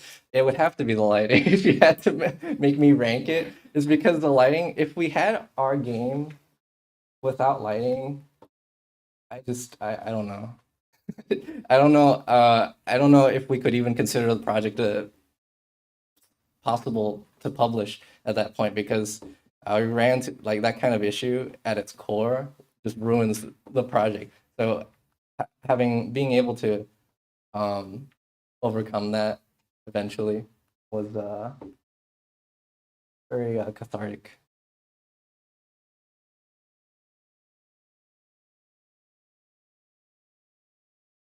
Right. Question. Oh, okay. What about how did you accommodate motion, or what was the issues with that? In terms of motion sickness, motion sickness is a very difficult topic to approach regarding VR because it has a lot. It depends a little bit on how much experience in VR you have initially. So for players, for example, that have never played VR, you are at high risk of getting some motion sickness if you move the camera and look around at the same time. We try to avoid making it necessary for you to move your head too much for certain segments, like at a very constant pace, because that causes motion sickness. But for the most part, we also recommend that if you feel sick, please stop playing.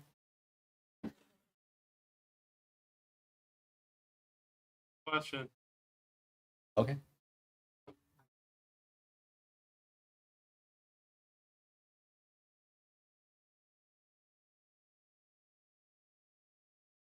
Absolutely.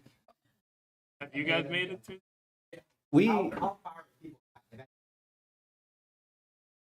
It's a bit of a different story for us because like we mentioned, the overhead of learning how to play in VR to begin with is actually quite a lot larger than we expected. Even with people who have played VR before, like it's not kind of there's no real standard on what things do, how things should work in VR. So the way we've done it isn't a standard. It's not. Some of it is intuitive, we think, and but it's not to everybody, and it's not going to accommodate for everybody. And I mean, we've been developing this for 15 weeks, so we can get to the end in 5 minutes. So, but that's because we know where everything is. That's because we know how it works, and it's all these things that you don't have when you start the game first. And when you eventually you will reach the end. Or mechanic. Push pull. It's- you guys. They're all push except one. Secrets. Yeah. You'll find out which one. Yes.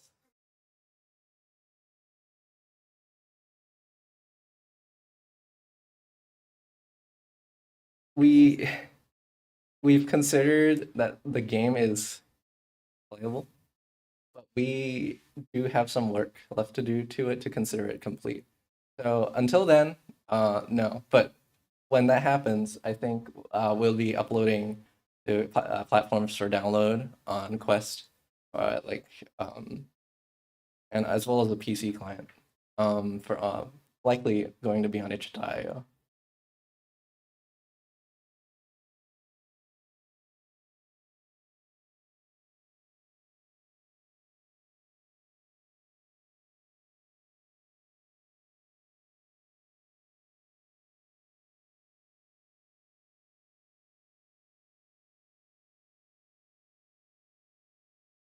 Could you elaborate? Well, can you give me an example?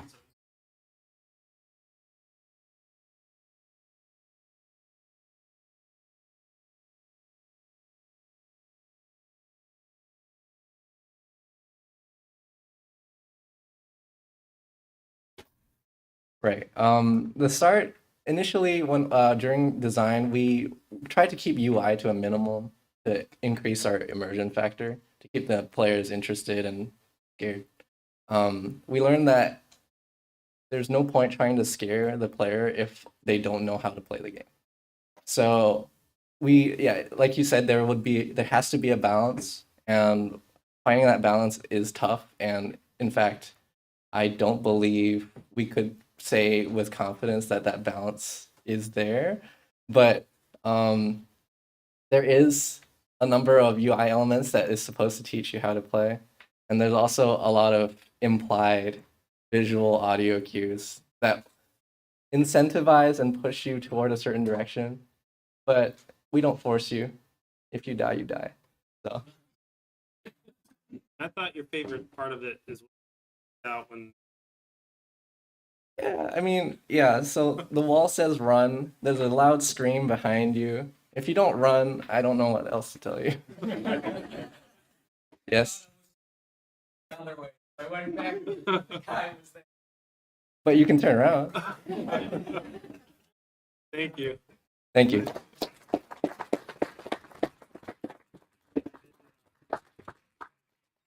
Next up is did I?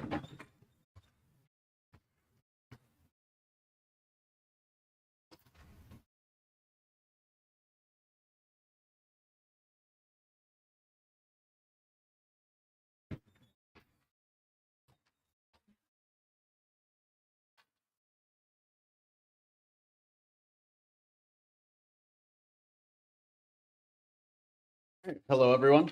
My name is Adam Goodnow, and I'm the lead on the project Did I? We're actually going to go right into the film, go to the presentation afterwards.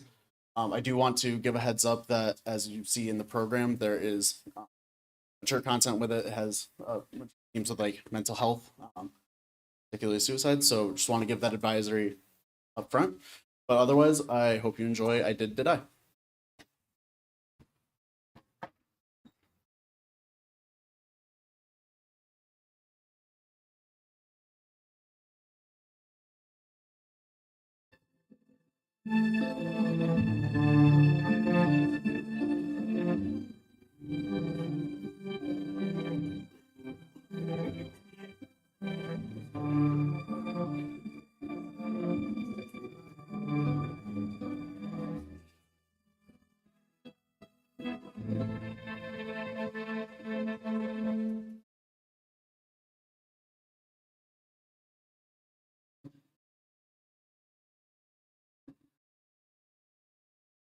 You wanna hello?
Call has been forwarded to an automatic voice message system 5852.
you want to load?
So hello again, everyone. Again, I'm the lead on I Did I, as well as Aaron as my co-lead and co-director, Joe as part of the production team as well as audio processing, and Olivia and Nicole also as parts of the production team, as well as honorable mentions to Timothy Coons, who was the lead actor and is an FLCC alumni, and Connor Swainapole, who did the music composition and is a SUNY Fredonia student. And of course, Bart as well, as the best canine. So a little bit of background, I Did Die was meant to be a narrative experimental film to try to tell two stories using the same footage by putting them in two separate directions. This was inspired by things like backwards poems, which are written where if you read it front to back, it tells a different story than back to front. This was obviously a little challenging to try to make it more cohesive and have continuity still be solid while still having a compelling story. So that's where writing became a crucial element to it. So to start, I tried to write some ideas for short scenes that would ideally kind of play together well, but after that, a few of us got together to look at what was there, and Aaron had some very important recommendations that helped adjust the course of it. The most important one was it was too long. The original script, we were going to a diner, we were taking my poor dog everywhere, and it seemed more cohesive to have it in one area as you walk through someone going through the stages of depression versus him living his everyday life, like his whole day. It seemed more intense, more important to like, all right, from where he gets home to where he would pass away is what's more important. Also, my dog is not like ours, so we could not take him anymore.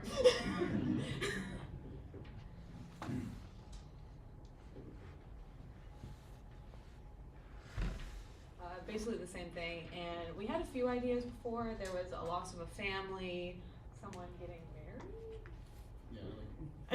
There was a few ideas, and we thought the mental health one would be the most important due to it's a really strong factor going around right now. It's important to speak out about mental health and how you feel, and a lot of times people are alone, and it's important to see how you're alone and to see how it feels represented in media, minus just kind of the goofy way TV takes its own now. So it felt more important and more close to home by making it about mental health than something else. So after we had the script written and that concept in mind, we started figuring out the location and casting process. Joe was kind enough to let us use his home, which we had been to for previous projects to work on, and so it came to mind as a good spot to be able to walk through a house and have different rooms in that regard. As far as casting goes, I've seen some of and worked with Tim before, and thought of him immediately as being good for this role. And then of course Aaron helped by coercing Bart and giving him many a treat to be willing to film. As well as a partial can of chili. So from there we took care of a storyboard and Atomatic with the worst stick figure drawings I could possibly do because I am not an art major. But this was a really helpful step in the process to try to showcase both what some of these visuals might look like, but also how they could cohesively go in both directions and catch any sort of continuity issues. From there, we were able to schedule filming, which the scheduling was the most complicated part, trying to get everyone in one place at one time, as well as running into some illness, like changing some of the timing as well. That was difficult, but we were able to film pretty well. We were able to get it done in one day, which made it from there a little bit better, and that was helped by it being one location. We shot with a Sony a7R II and a Tamron 28-75 zoom lens, which was really helpful for being very portable and getting the angles we needed, as well as a little bit more of the creative shots that way. And I will pass it to Joe for audio.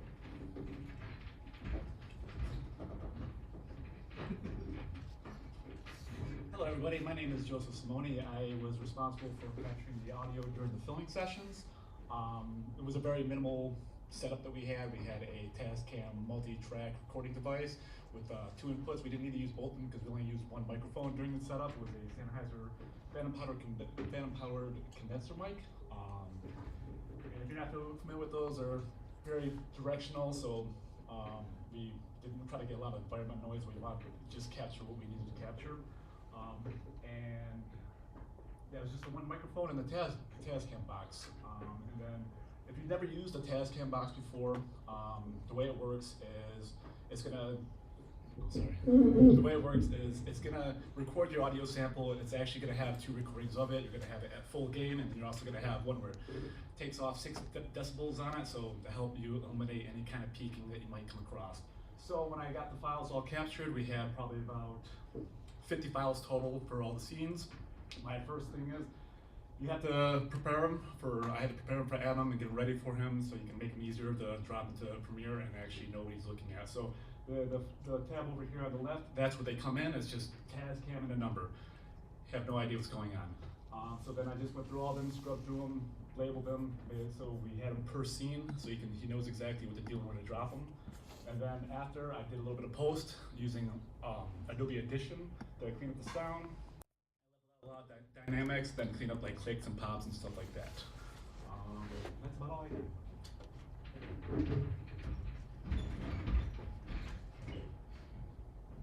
So from there, we were able to actually bring it into a Adobe Premiere timeline to get the actual editing done. One of the most useful tools for this was the subsequencing using nesting, which could put multiple clips into its own essentially individual clip that could then be utilized twice, which made it a little bit easier since obviously it's the same scenes on either end. And then the musical score was created by Connor Swainpole, who is the SUNY Fredonia music composition major, and really helped bring a little bit more cohesion to it, as well as a little bit more of a unique element on either side of the film. So thank you to the panel for helping give me the opportunity to put this project together, and for everyone on the production team and the honorable mentions, and of course Bart for the supporting acting. Yay, Bart. Is there any questions? Where could this be accessed if you wanted to watch it? That is to be determined this next week through conversations with Paul. If you want to enter into festivals, it'll be on next year. Otherwise, it'll be on FLCC New Media YouTube page. Well done, Adam. Just the importance of the number 988, which is a national number for suicide prevention and also mental health crisis.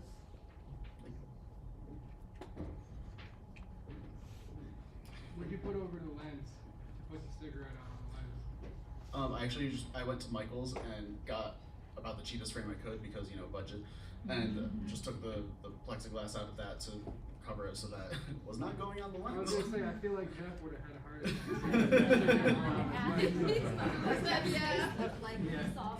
I couldn't imagine that made anybody very happy. No, I made sure there was a layer. I figured you did. Any other questions? job on the cinematography, by the way. How do you guys, or if you thought about it, how do you guys combat the aspect of repetition and predictability in a film? So I think the main thing with that was pacing, which through communication and stuff, it got pared down a decent bit. I think it started at more like 22 minutes, which definitely dragged a little bit more. And then I believe Connor's musical score really helped do, that quite a bit. Having those sound cues where still using the same visuals, but having that be kind of a different element and give it a different emotional tone really helped. Any other questions? Yeah, I'll just say that I agree. When I watching it now, fully with the music and the sound effects, we heard a rough cut about 3 weeks ago. Without that, and we heard some background direction, tap your feet. But I thought it was really, really nice to see, and I think the music really helps with that cadence, and I thought you did a really nice job with that. Any other questions? All right, thank you.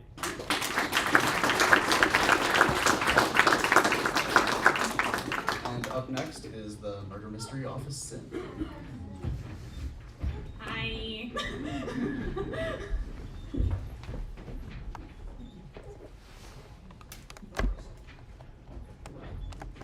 Oh, yeah, real quick, this is for mature audiences. There is swearing. So if there's any little kids in here that you don't want to hear say bad words. Also, there's a murder, so you might want to see them out. After presentations, you're good. Well, yeah, I mean, there's a little bloody hand right there. You know. It's not real blood. But hello, my name's Erin Russell. This is my co-lead, Nicole Jerzek, and we created Office Sin. And real quick, Office Sin is a murder mystery based off of Clue. And we took a lot of inspiration from old slashers like Friday the 13th, Scream, and a video game called Her Story.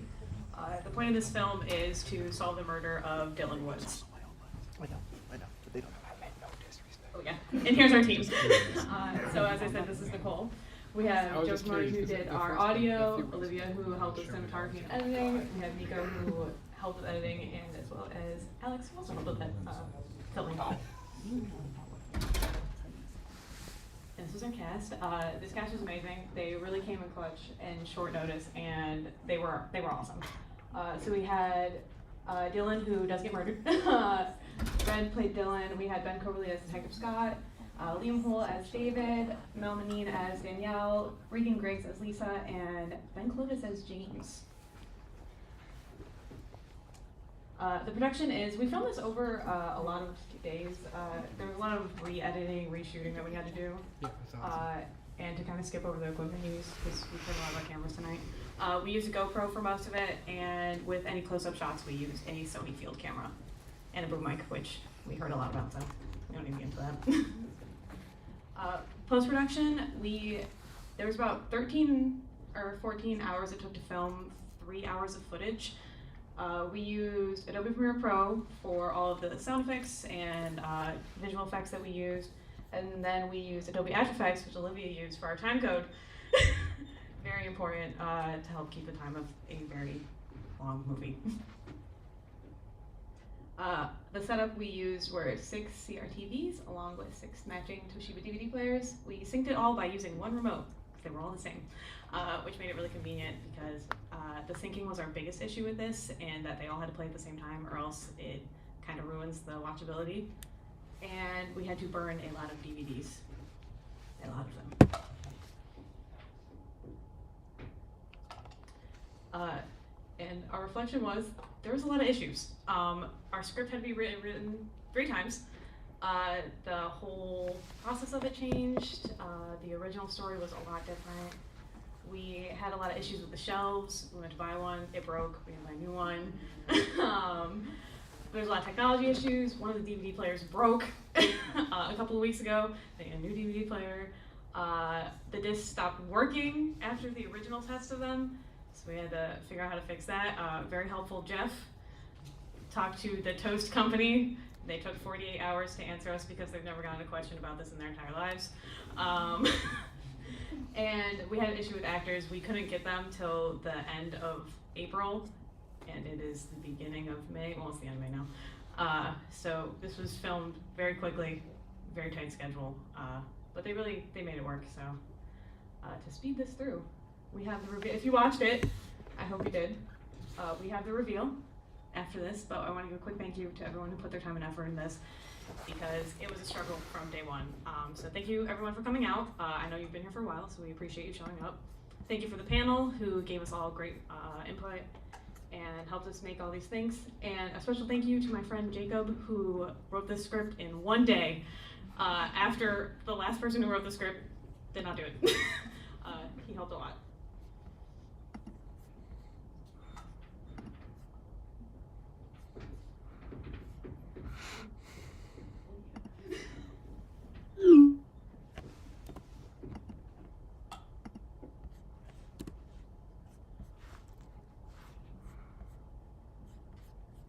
Do you need to set this up at all? What do you mean? Oh yeah. So, I guess I should set it up. So if you didn't watch it real quick, you would see that someone runs into the office like, oh my God, Dylan's dead.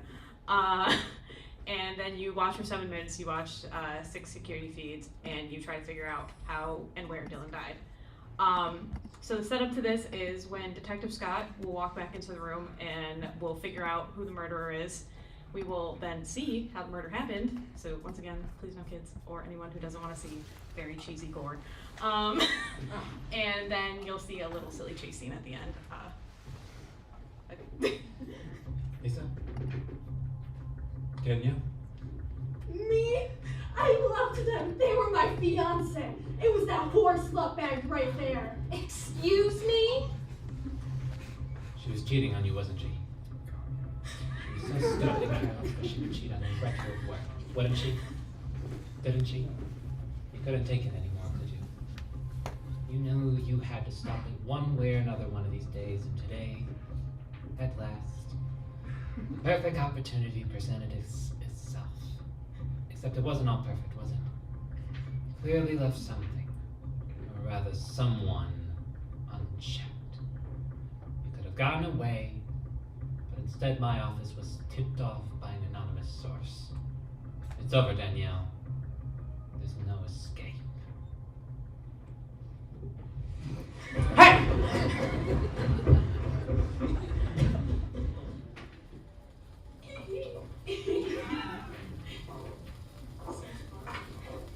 See you later, Clear Blue.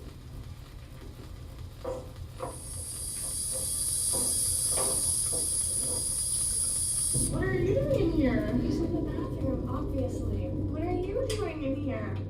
You know. You dumb fucking bitch. I'm sorry, listen. Yeah? I'm sorry. You Yeah.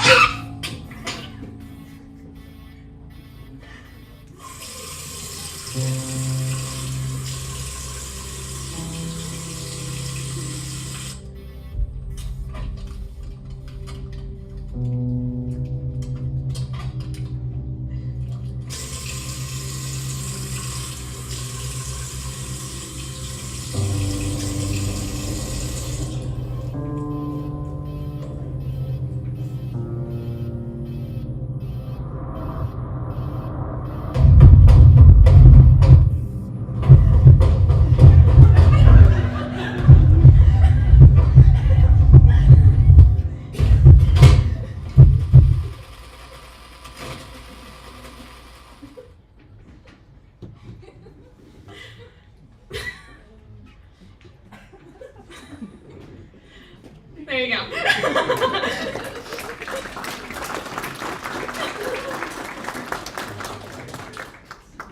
So, any questions?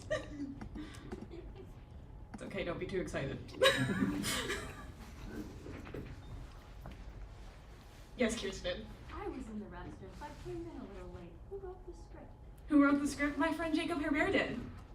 What was his, did you guide him in any way, or did you just, like, write something for me? I called him at 2 p.m. crying, and he did it for me.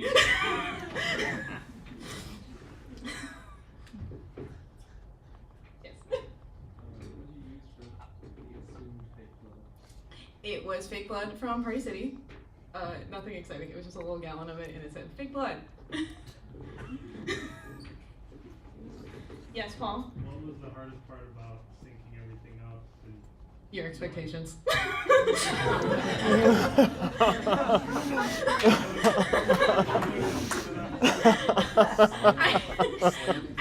She's been waiting to say that for 2 years. We filmed it in a way, so there was buffer period before anything happened. There was buffer period after, and we filmed one scene first, and was like, okay, it took 7 minutes to get through this scene. All the rest of them have to be this exact amount of time. And so we had that buffer footage just in case, and then we just chopped it. So did you have one big timeline for all in After Effects compositions, or did you have one and then you just? So we had one original sequence is what we had, where we stacked them all together, and then we chopped them to make sure that they measured out exactly the same, and then after that we made separate sequences for each TV screen, so that they could be at the same length, starting at the same time. Yes.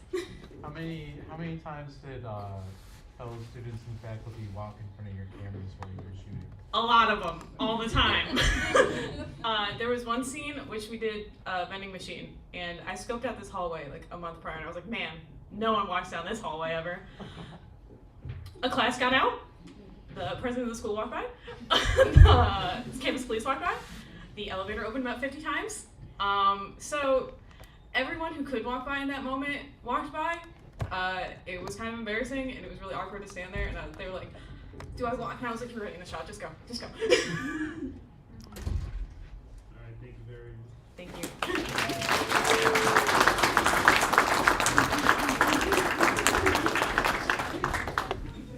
So thank you everyone for coming. I will say that beyond the technical aspects of all these projects, there's a lot of soft skills that are involved with this, either working with each other, figuring out schedules for FL Flick Cooks, that's what I call it. You know, calling all the restaurants and talking to them and scheduling out with them, with the Laker Links, coordinating with all the different departments. So I think there's a lot of soft skills that goes into this beyond what you see technically, scheduling all this time, trying to troubleshoot.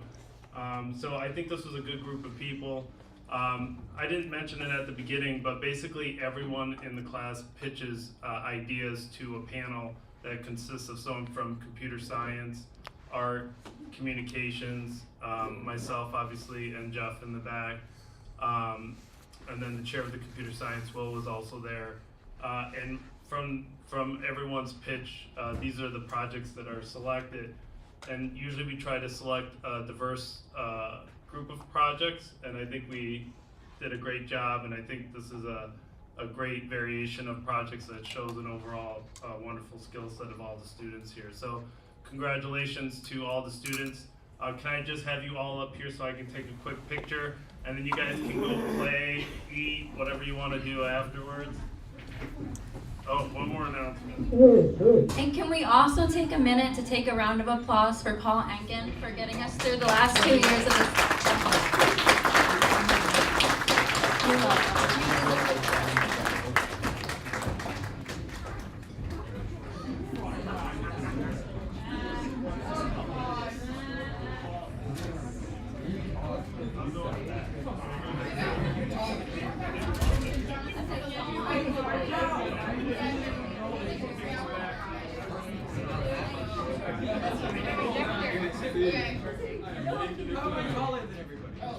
The projector's down.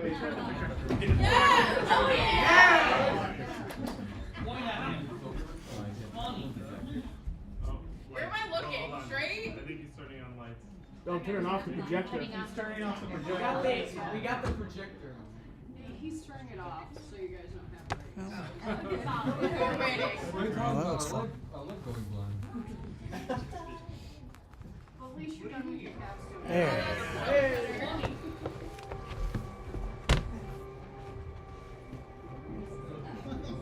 As we wait. One more minute. Yeah, there you go, Jeff. We're just looking straight.